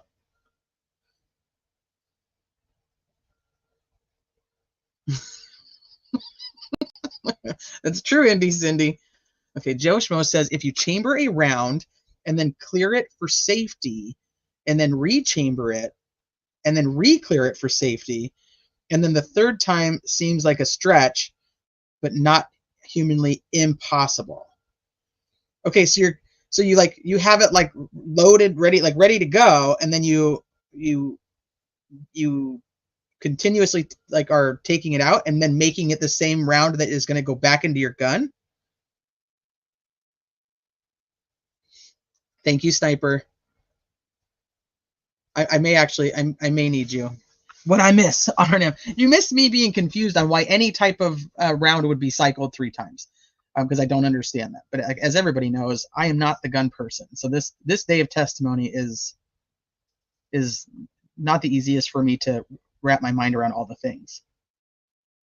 If you want to keep the cartridge functioning, you won't rechamber it more than a few times. That's what I was thinking.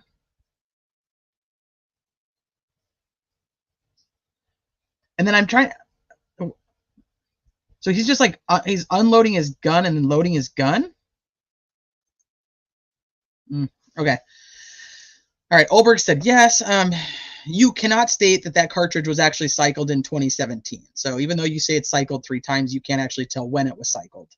Olberg said no. Olberg said she did not use cycling information in drawing her conclusion, only used fired rounds.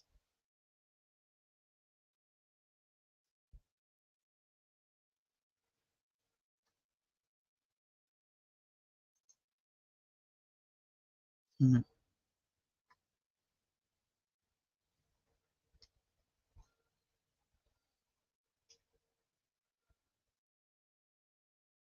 Rosie noted there were 5 years between the murders and when Allen's guns were confiscated and tested. He asked if a tool might make different marks over time. She said it was possible. Rosie said Olberg did not know how much the gun was used between 2017 and 2022. She said no, she did not know how much the gun was used. Rosie asked if Olberg would expect a quality gun to make similar marks over time. She said yes. Rosie said the cycling marks on the gun were different. Said the cycling marks on the gun were different between 2017 and 2022. Olberg said she did not feel comfortable making a conclusion based on ejector marks alone. Rosie said, this is me saying, show me your work. You're saying we just have to believe you. Rosie asked if it was fair for the jury to review a photo of Olberg's work product to form their own opinions. Luttrell objected and asked if a trained toolmark examiner would use the photos to make a conclusion. Olberg said that would be unwise. Luttrell asked if it would be wise for the jury to draw conclusions based on the photos. Luttrell asked if it would be wise for the jury to draw conclusions based on the photos. Olberg says no, they should not draw conclusions based on the photos. Special Judge Gohl sustained the objection. Olberg said that if the lab... Oh, wait, really?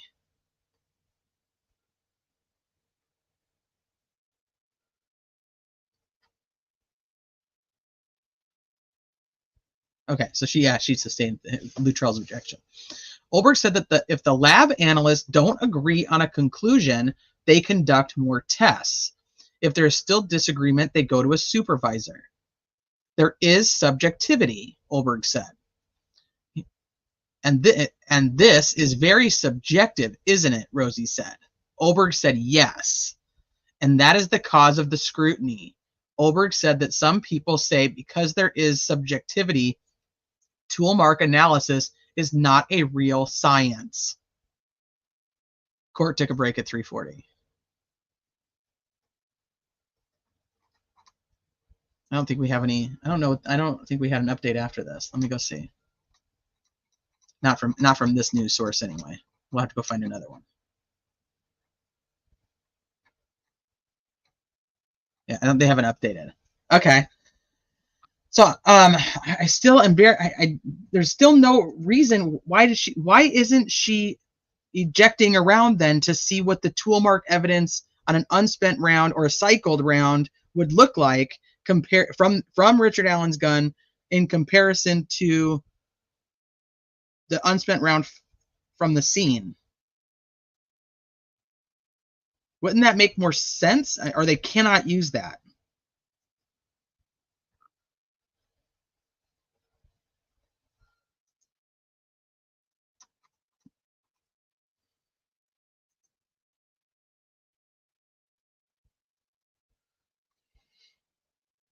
I did bring up the, where is it?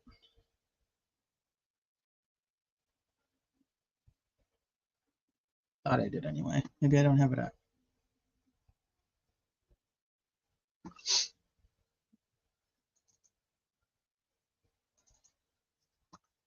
The info from her reports, which is essentially what she's, I mean, she's saying on her reports that it's subjective, and he's just nailing her with that in front of the jury. Now, does it just go to whatever they decide to believe?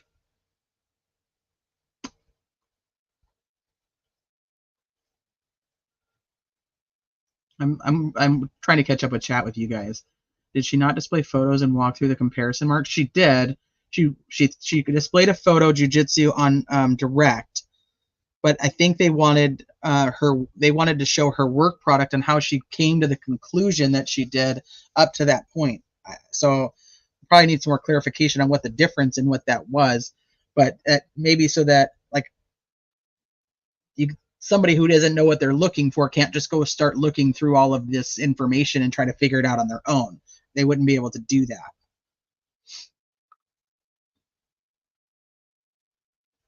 Right. She's never wrong.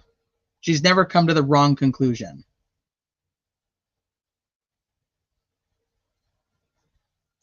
All right, let me see. You guys are dropping some. Andrew, once again, always coming in and spoiling us. He gave you guys 10 new criminality memberships. Welcome to the new members.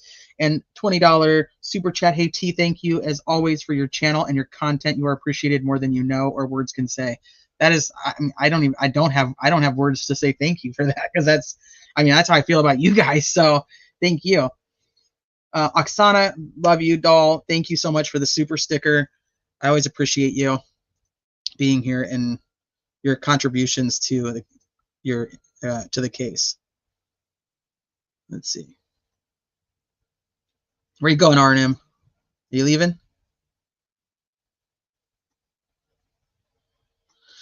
So does the bullet from the scene and the one from Ari House match, not being fired at all and all?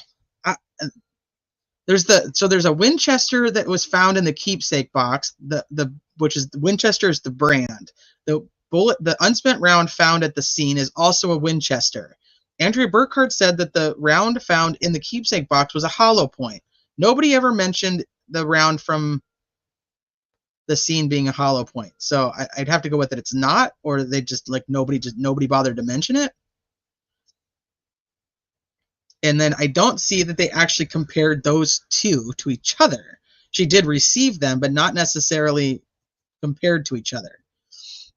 Sniper says if she didn't cycle a test round through RA's P226, then she has absolutely nothing to compare to the round found at the scene. It's complete garbage, especially on an unfired, non-superheated, pressurized round. Yeah, and that's she didn't. She only used her fired rounds.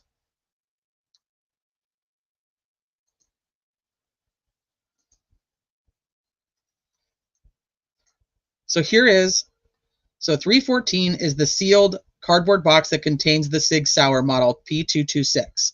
Okay.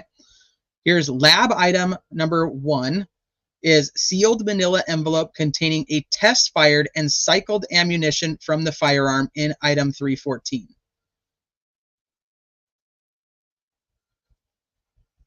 Test fired and cycled. Number 2 is another one. Number 3 is another one. All test fired. There's nothing in here. Number 315 is a sealed plastic bag containing 1 cartridge, which is MC9, which I can go back and tell you what MC9 is, because we have that up. Here you go. Here's MC9 is the one from the keepsake box right here. MC9.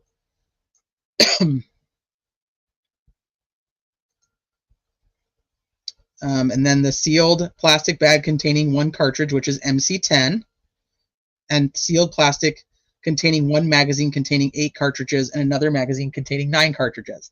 So that's MC10 and MC11, which is here. So there's the 40 caliber that was found inside the Sig Sauer P226, and then 11 is the sealed plastic bag that contained 2 magazines, one that had was filled with 9 .40 caliber cartridges and one with 8 .40 caliber cartridges. But she's not comparing any of these to each other, and she's not putting around.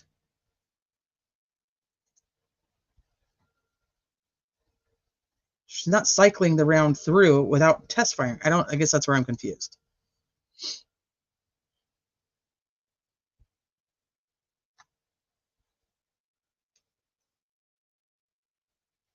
So MC9 is this. That's the one from the keepsake box. MC8 is the gun. She's not comparing to like casings. Fired rounds have multiple markings that can be used for comparisons, i.e. breech face marks, firing pin, etc.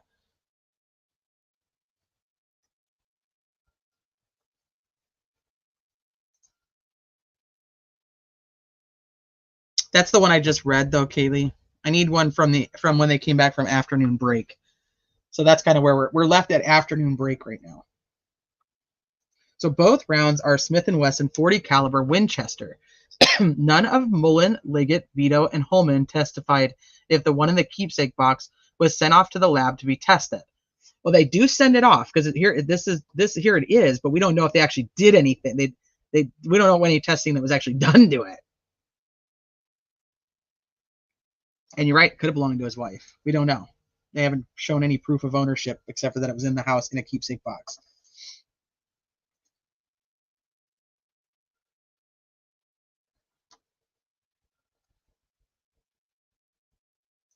Digital says I fired both of these rounds from the question gun and concluded they were fired from the same gun. She's never wrong. Never had any mistakes. Do people actually keepsake bullets? Well, we know that Tobe does. Tobe kept one on his desk. It was on his desk for all the interviews. Steve says it doesn't matter if it was fired. See, I guess that's where I'm confused. How would it not matter if she fired it and then compared it to one that was never fired? Like, wouldn't I guess this is where I need Tobin to come in and play.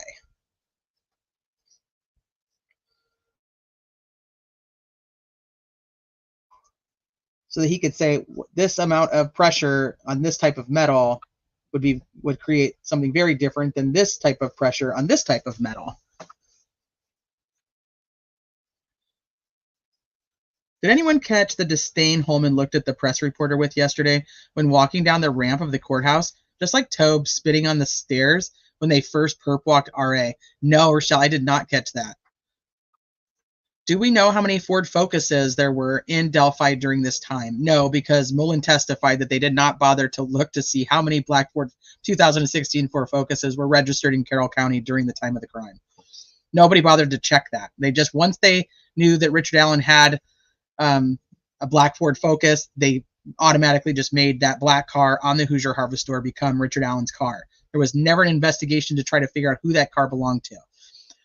Essentially, the defense is trying to paint the picture that everything is done backwards. So like you have all this miscellaneous evidence, you decide that it's Richard Allen, and so you make all this miscellaneous evidence fit to Richard Allen instead of using this evidence to get yourself to Richard Allen and then arresting him. You almost work your ass backwards. It's like, we think this is the guy, so let's find everything that fits around this guy, and then we're going to make him the guilty party.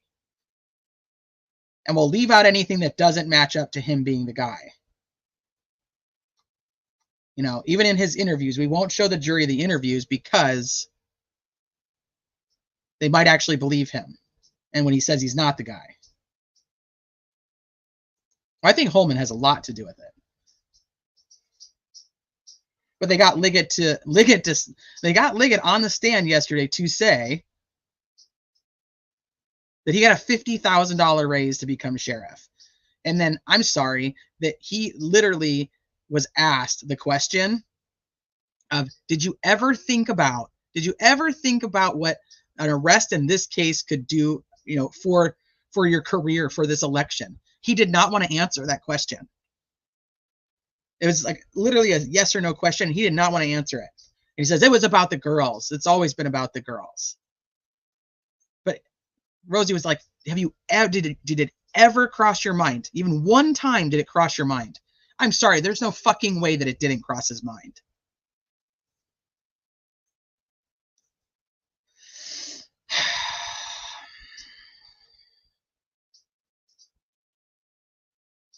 I just want to stay on the fence. I want to stay on the fence until I get some of the answers to my questions. I want to hear these confessions. Here's the funny thing is, those will get played. McClelland's going to make sure that those get played to the jury, but not the interviews when he was coherent and not under psychosis. And don't, for anybody who wants to come in and say that he was not under psychosis, then you guys need to go and talk to the doctor who actually prescribed him medication for psychosis, because that would be illegal. So obviously we can go round and round about that. He was obviously diagnosed as psychosis and prescribed medication because of it. So the whole faking it thing, you got a really bad doctor there who should probably get her medical license revoked. All right, let me look for some updates from anything that happened this afternoon. Sleuthy, are you still here? Has Andrea figured out how to fix the portal? I need her to fix the portal. She obviously did not follow the Daybell trial, because otherwise she'd know all about the portals.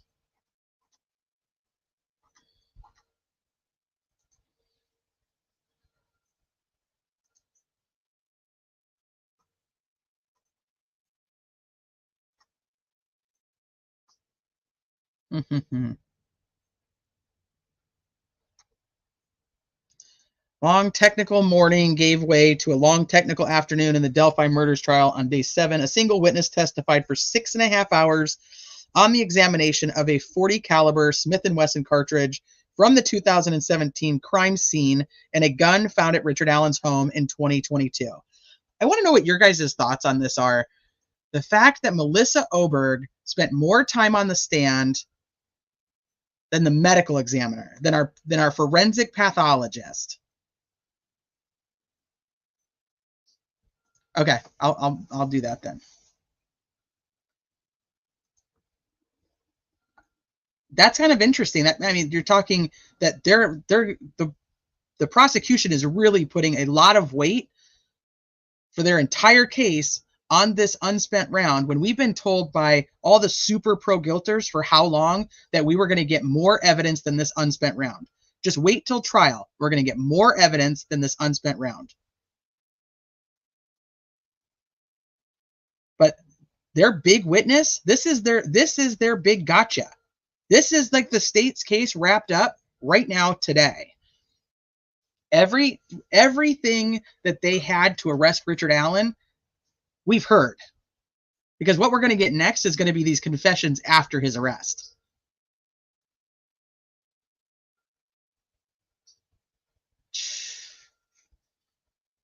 Yeah, where are all the wait till trials? Where's everybody who said that? You're going to see so much more evidence. This isn't all they've got. Just wait. Just wait. Why hasn't Tobe? Tobe was the actual sheriff during the investigation. They didn't put Tobe on the stand. I think that's interesting too. They put Liggett on because I guess Liggett, became sheriff like pretty much right after the arrest. But why no Tobe?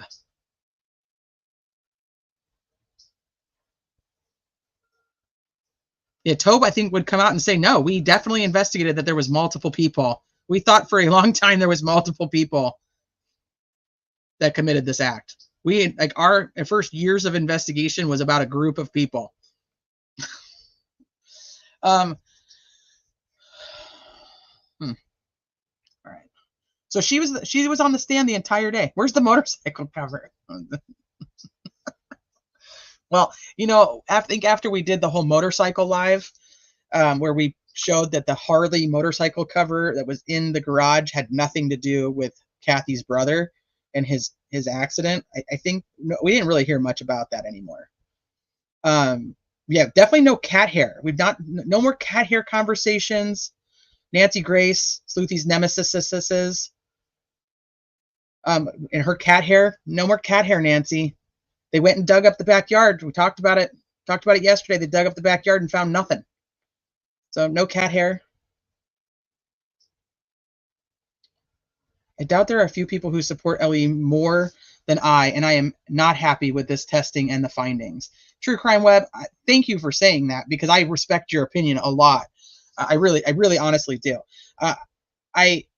If you guys aren't familiar, Steve did forensic. Like that, this is kind of what he did. This is about. I mean, you have to go to his channel and learn all the things he did, because he had years under his belt of forensics and being like CSI.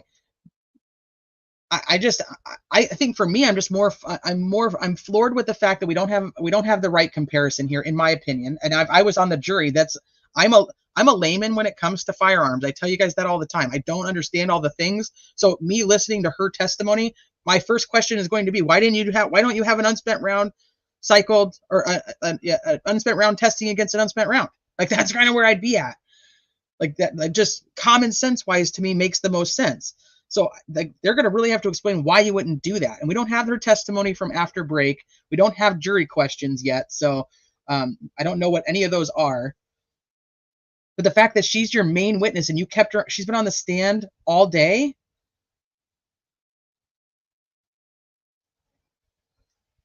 And I'm not buying what she's selling. Maybe it's my subconscious bias. I don't know. There's no cat hair. There's the DNA is non-existent. Fingerprints. I don't understand. I haven't even heard anybody talk about that they tested the phone for fingerprints. Somebody tried to turn that phone back on. Who was it? The phone's not tested for DNA. We have sticks that are left out there. I'm just like, I'm so frustrated.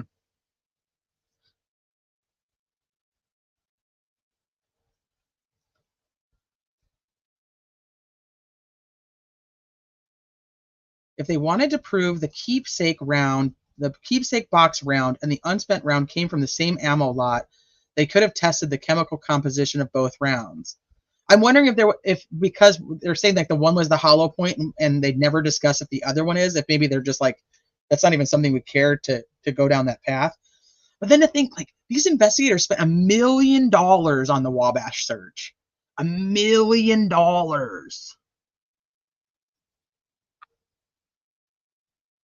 And we don't actually know whose fucking hair is in Abby's hand.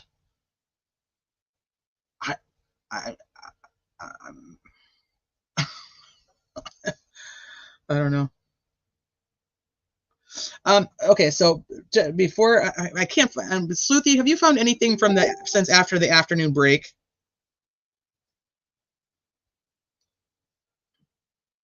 If you find something, if any of you guys, I have my Delphi chat open and my Sleuthy chat open. If you guys find something from after the afternoon break, let me know. But I want to touch on. I did hear this morning, and I think it was when I had started Allie's live going over Bob's notes, something about that Oberg had received a ton of, not a ton, a few weapons that were wet and that were found in the water. Did anybody else hear that?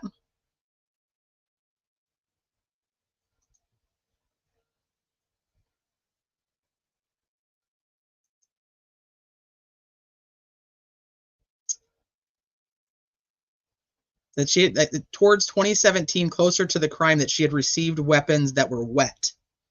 Hey, Cryptex. Keegan Klein was telling Kelly Brown that his dad killed the girls and they threw the knife and his phone in the Wabash River. It was all just lies. Yeah, and it cost them $1 million. But the actual evidence that they do have. So supposedly these wet firearms. I'm just trying to make sure that everybody. From 2017. I just want to make sure that I'm trying to put out the right info here. So I wanted to see if anybody else had heard that yet, or if that was reported anywhere, that she had gotten wet firearms early in 2017 from a search. But they didn't clarify what search, and so people were questioning whether it was the Wabash search, but that didn't happen until 2022. So what guns were found in 2017? So it made me think like back to when there was some locals that were in Facebook groups that were talking about there being an early river search over here. So if this is where Kathy worked at, they were talking about that there was actually a river search happening in this area early on in the Tippecanoe River. Does anybody remember that?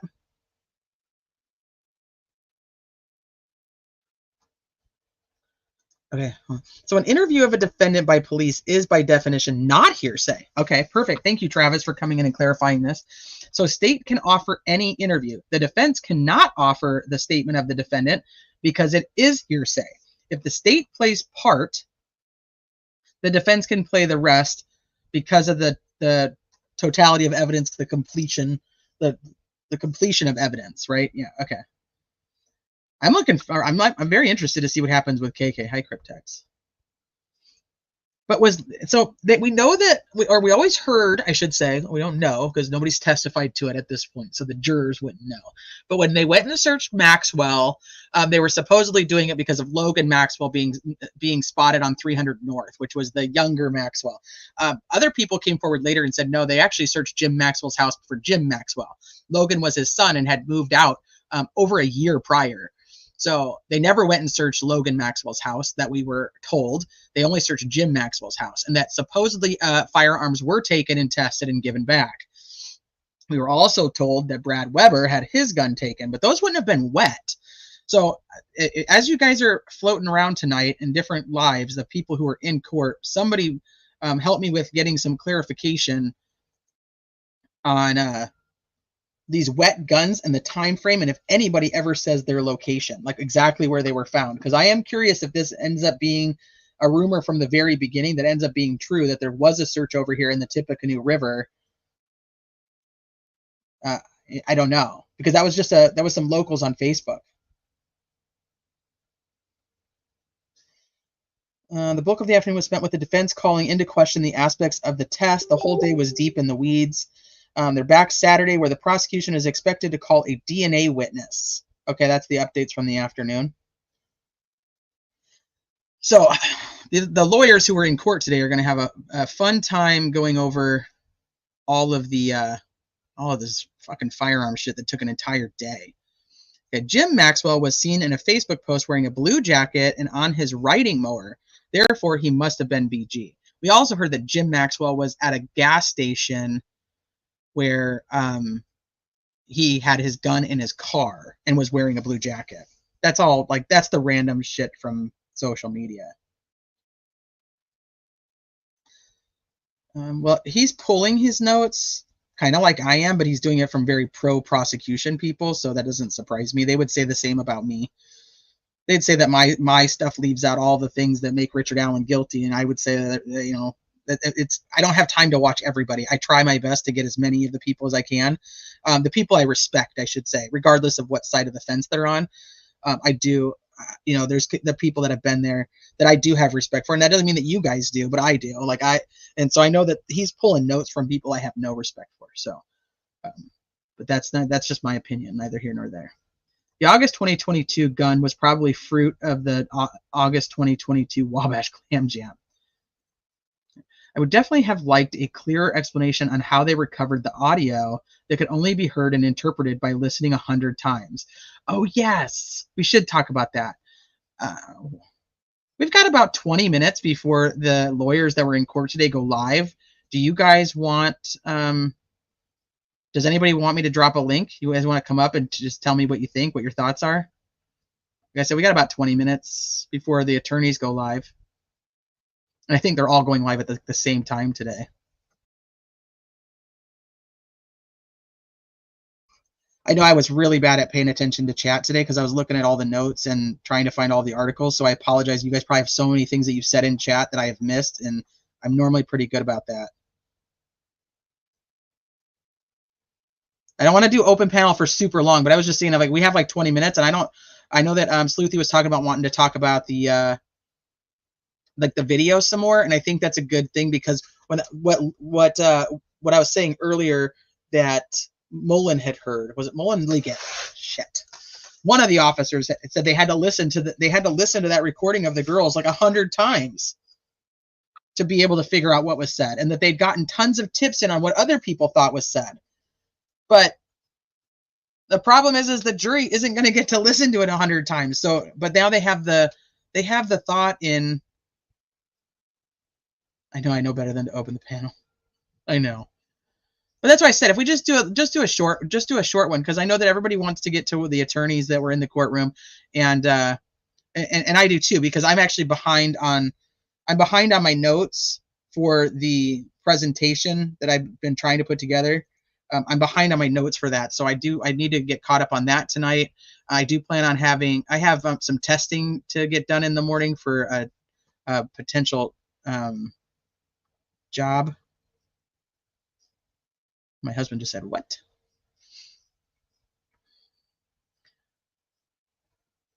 Open panel is Friday. Yeah, Lawyerly is at 7, probably Eastern though, right? Because I think they all come on about 4. Or we could just hang out, whatever you want to do. We can hang out for another 15 minutes. I can just talk to you guys in chat, but I'll drop it in case anybody wants to come up and say anything. And then I have I plan on doing a longer live tomorrow, which is why I really want to focus on getting my notes done tonight, because I plan on doing a longer live tomorrow to do more of like a weekly recap after we go through Saturday, because tomorrow's a half a day. I had to grab the link. So tomorrow's a half a day, so I plan on we'll go through Saturday, and then we'll do like a full-on week recap, which is why I want to make sure that I have all the notes done for you guys.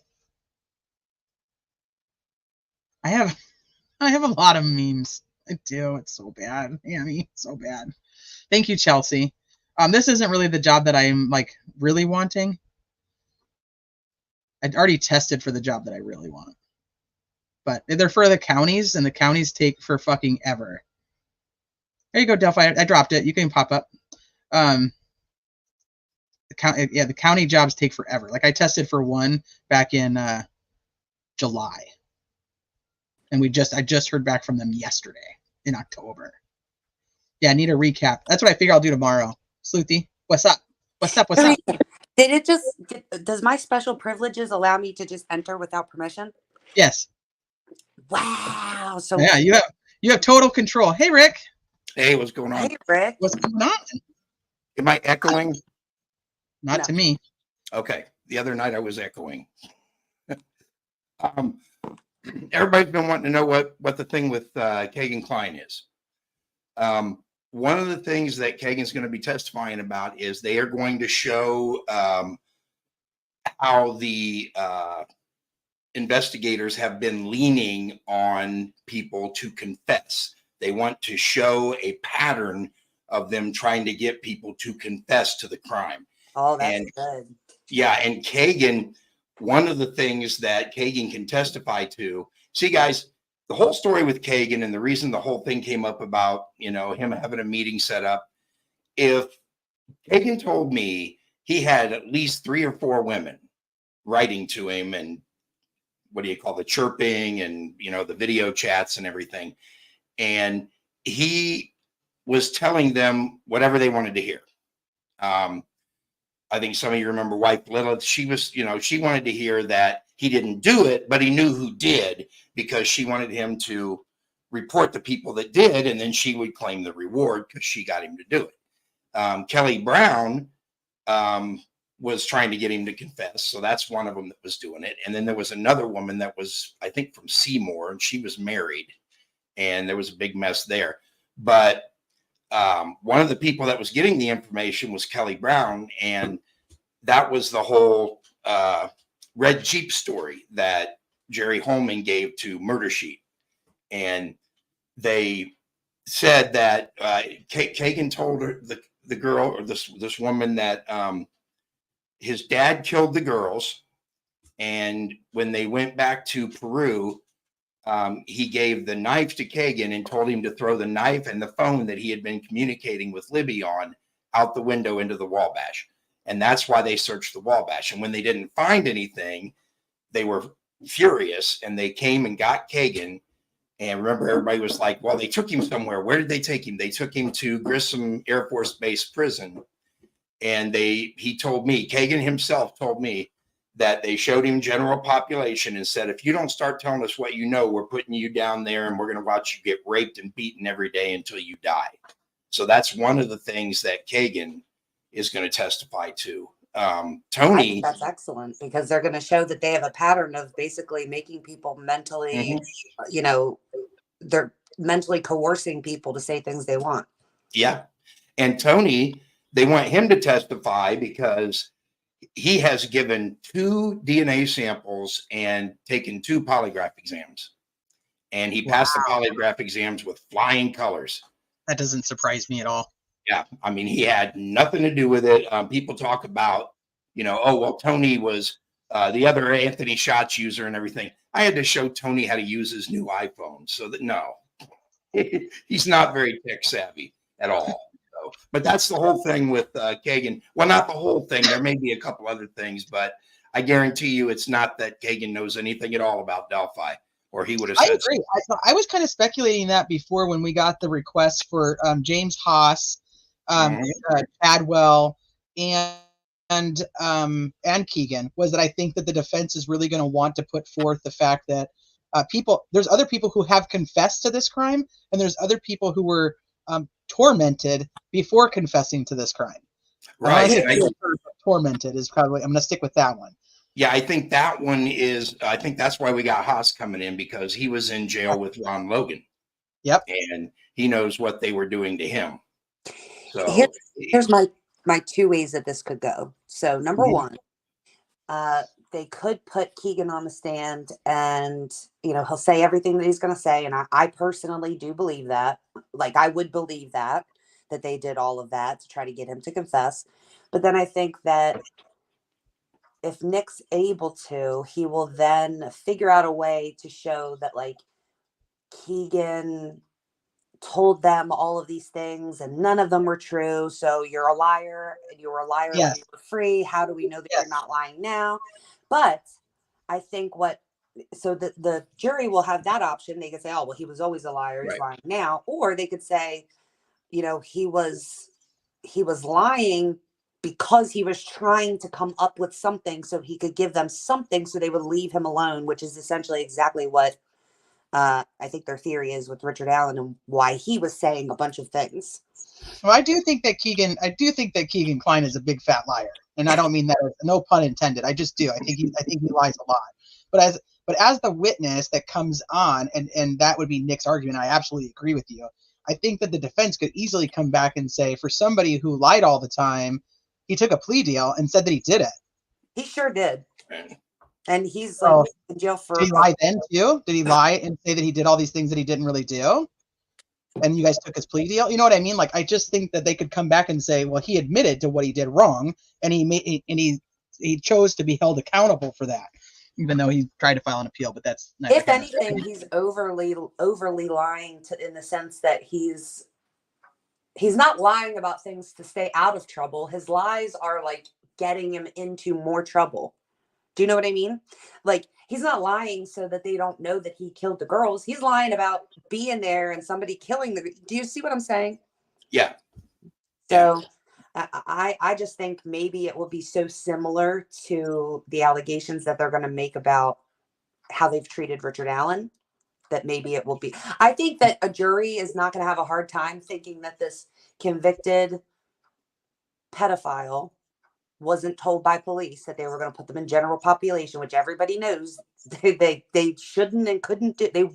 They should absolutely not be doing that. Not that I would want him to be protected, but I don't think that I'm weird in that sense. I don't think that when we do that, we intend to eventually let these people out, that we should be allowing horrendous things to be happening, because that person's eventually going to get out and they're going to carry that behavior with them. So I think the jury, I think that's a reasonable, what's the word? Threat, I guess, to Keegan, to tell them something. It's definitely an incentive of some kind. Rick, did they move him to a better prison after he said that stuff about, and then they went to search the Wabash? Like, did they move him somewhere else? He went to Wabash, as far as I know, but I don't know where he was to begin with. So, Well, he got to Wabash at some point. right, and then got kicked out of Wabash. He's froze. Oh, no, he's not. Yeah, I don't know. I lose track. So I have a question for you guys then before we wrap up. So wait, the video. I have to tell you about the video. I'm going to talk to you about. Yeah, I was going to ask about what you guys think about this video and how a lot of people that are saying they saw the video in court when it played just normal, that they did not see anybody on the bridge. They could not see anybody on this bridge. I don't understand it. That's what I've been trying to say. I don't think she meant to record Bridge Guy. Everybody's trying to say, oh, she was so brave. She managed to get the image of the guy that killed her. I don't think she even knew he was there. I think he was so far back, and it was just the phone moving around. And they say that a lot of times it's pointed at the ground, and then they're all like, well, who tried to unlock it with their finger at 2:15? It could have just been that somebody taking the phone away from Libby and accidentally touching it, and the phone read that as trying to unlock it. But I don't think she intended to record Bridge Guy. Yeah, I don't think she knew she did. I agree with you. And then, so I was reviewing the notes as I was typing them up. And do you remember when people came out of court that day and they were saying things like, we know the video is 43 seconds, but it felt like it was 30 seconds, 35 seconds, 25 seconds. Do you remember, Teresa? We were like, what is happening? They either played the whole thing or they didn't. Yeah, some were like, we saw the whole thing. Others were like, we only got 30 seconds of it. Okay. So I think both of that is true. I think both of those things are true. I think they saw the whole video and the whole video was not 43 seconds. And here's why. It could be. I'm going through these notes and so Andrea also says that it was about 30 seconds. And I'm thinking, why would everyone be saying that if nobody was like looking at their well, they don't have watches, unless I could see Andrea having like a normal clock watch. Yeah, I could too. She'd have a sport watch. She says in the one they played in court, they played it twice. It starts with the phone pointing down towards the bridge, and then it comes up real quick, and you see Abby towards the far end of the bridge. She's walking. You don't see the man. The video's shaky. It then goes back down, like it points back down at the bridge. And then when she points it back up, you see Abby in her red shirt run past the phone across the end of the bridge. So I have often recorded or took photos with my phone. And I had no idea that I was doing it. I could see that having happened if she wasn't like fixing the phone to be focused on Abby. Yeah. So I think it ended. This is supposedly where like you can see Abby being close to him. No. Nope. So you hear what she thought was Libby's voice saying there's no path down, and then something else that she wasn't able to decipher, and then the video ended. So that's what she said lasted about 30 seconds. So they then sent this video to an officer that's trained in doing enhancements. They took screenshots from the video that was showing like Abby in the frame, and then and you don't see the man, and then it would go frame by frame by frame, and in one of the later frames you can see the man, but he's very small. So they did another extraction. They did the first one on February 15th. They did another one on February 21st. Long story short, they do another one again on September 5th of 2017. And I personally think that with the extractions, with the enhancements, whatever all enhancements that were made, I think it added seconds to the video. I think when they said 43 seconds, I think stuff was extra, and I don't like that. It's a good point. Because they didn't hear his voice either, but somehow magically this I would be interested to see what the difference in the timing of the original unedited video versus this edited one where you can hear his voice and take screenshots of his body in the picture. Yeah, that's a good point. That's good thinking. But he's supposedly only 60 feet away. So how is he not? I mean, right. That's BS. There's no way. There's no way he's only 60 feet away. No, You've they been say out he's there though, Rick, super haven't you? You've been tiny. out to the bridge. Oh yeah, I've been out there several times. Yeah, so like the whole thing about like the photo that they snap and they show us is this, like, ironically, this backwards F tree, right? And that's Right. kind of how everybody has placed where he was in comparison to the end of the bridge where the girls were. Mhm. So how far would you say that is? I mean, do you remember actually, did at the time when you were out there, was that even like a thing that people were talking about? I don't know. Well, I looked at the platforms because Okay. that's where we used to mark where he was. He was on the last, right, or he was like almost to the last platform, I think. And then they told us that he was there, and that's when you first saw him. And then you heard one of the girls say, he's right behind me, isn't he, or something like that. But now, when you're hearing it now, I'm hearing people are hearing something about, do you think that's him, or is he nearby, or something like that. So that's yes. why I say they might have been there to meet somebody. What was it that Liggett said? He said that Abby says, "Is he right here? Don't leave me up here." And then Libby says, "This is the path. That be a gun."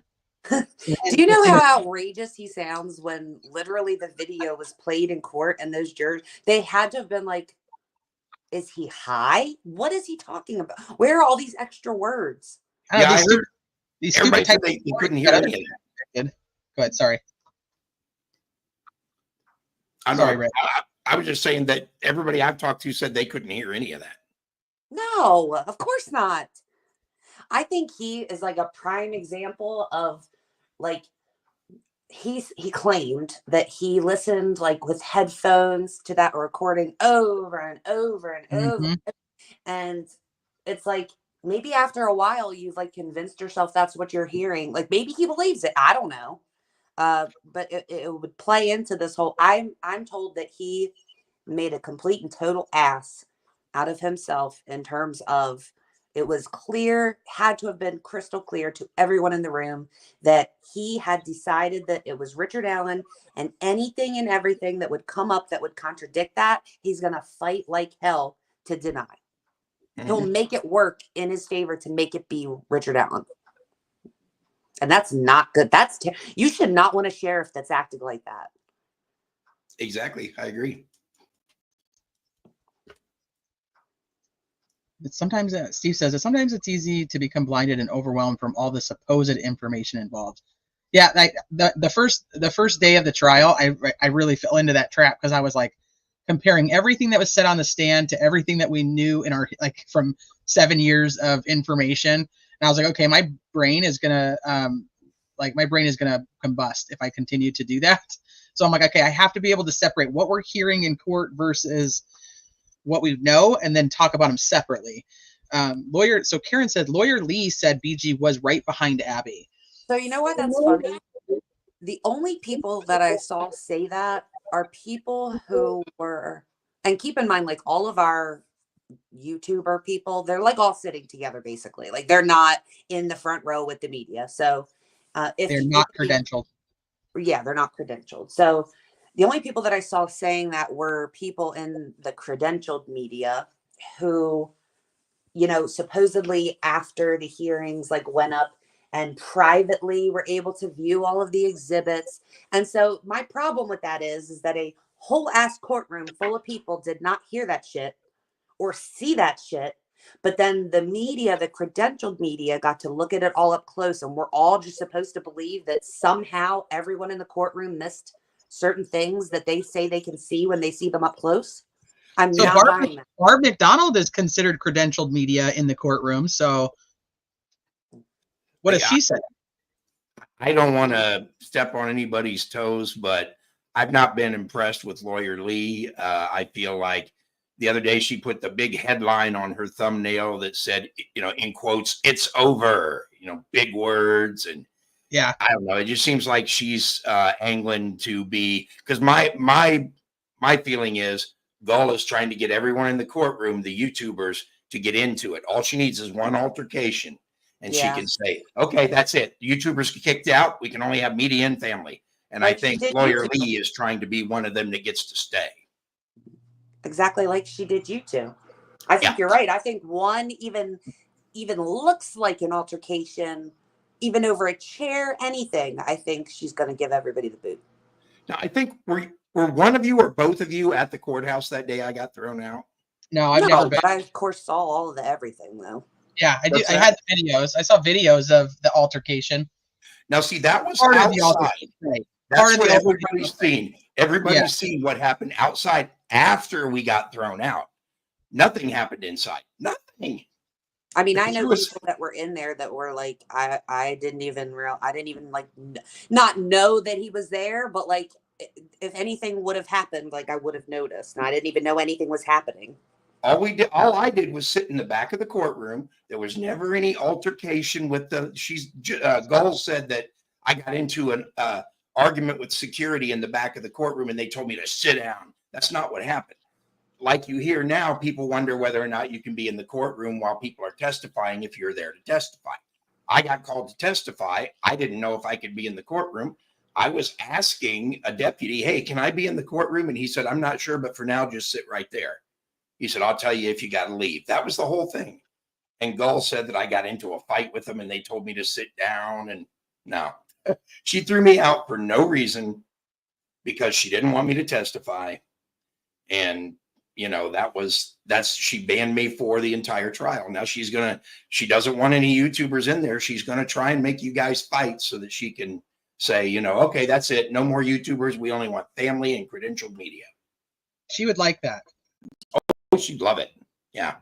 Because the media has been not really telling the whole story anyway. So, well, they're telling the sold story, and they know that they have control over the media there because they've already proven it when they contacted the media and said, hey, we want you to remove information about DNA from your articles. We don't want you to put this information out there. Even with Barbara McDonald, who was like, yeah, I was told this years ago, but wasn't supposed to say anything about it. Whether her information that she was told was accurate or not is different, but the fact that they purposely even taken their mainstream media people and said, we're going to control what you're allowed to put out there and what you're not. And I'm sorry, but as a journalist, that is not how it works. And that makes me question the journalist that's saying, okay, we'll take it down just because you told us to. Yeah. How much other shit did you take down because you were told to, and now the public doesn't have the information? This is Baldwin saying, journalists, you better start being journalists. I think they've forgotten what their role in society is. They have. Yeah. It's sad. Well, ladies, thanks for having me. I got to take off. Oh, Rick, thank you so much. Yeah, I'm going to wrap it up because I'm going to portal everybody over to Andrea Burkhart, and so because she was in the courtroom, so I'll portal everybody over there. Any other final thoughts you want to say, Rick, before you hop down? I've been saying it for a couple of months, and I'm going to say it again: acquittal. I don't think it's going to. I think the jury's going to. There's going to be an acquittal, and I think the bootlickers are in damage control right now. They're not trying to influence anybody. They're just trying to make it so that after this is over, they can go, well, it was Richard Allen, but he got off on a technicality, you know. So very possible. Very possible. Thank you. If he gets off, you know that's what they'll say. I mean, let's be real. That's exactly what they'll say. That's what they say every time. Yeah. And then I know that they're going to say the opposite for the people who think he's innocent. Like if he is found guilty, that people are going to still think he's innocent and he was railroaded and all the lie. I mean, sure.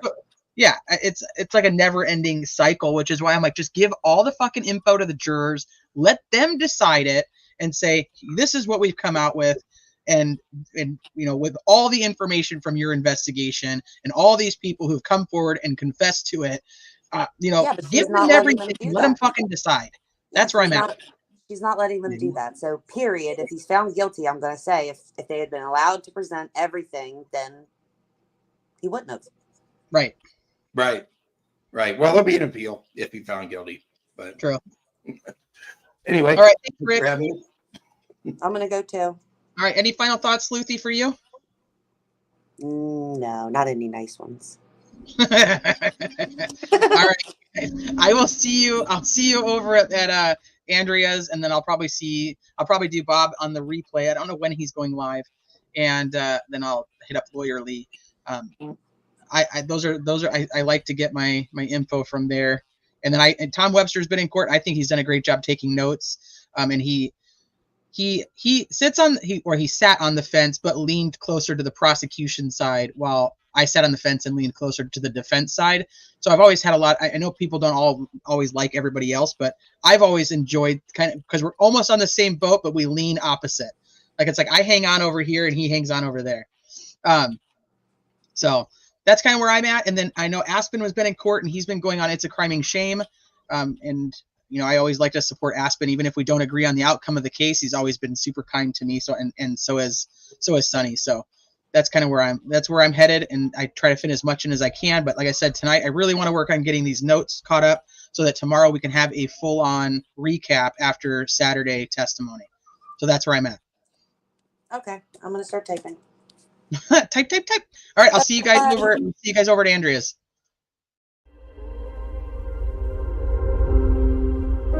Do you dare to follow me down? Head into the unknown.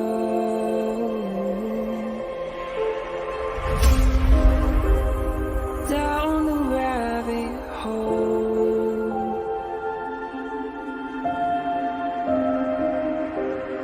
Where it stops, no one knows. We're going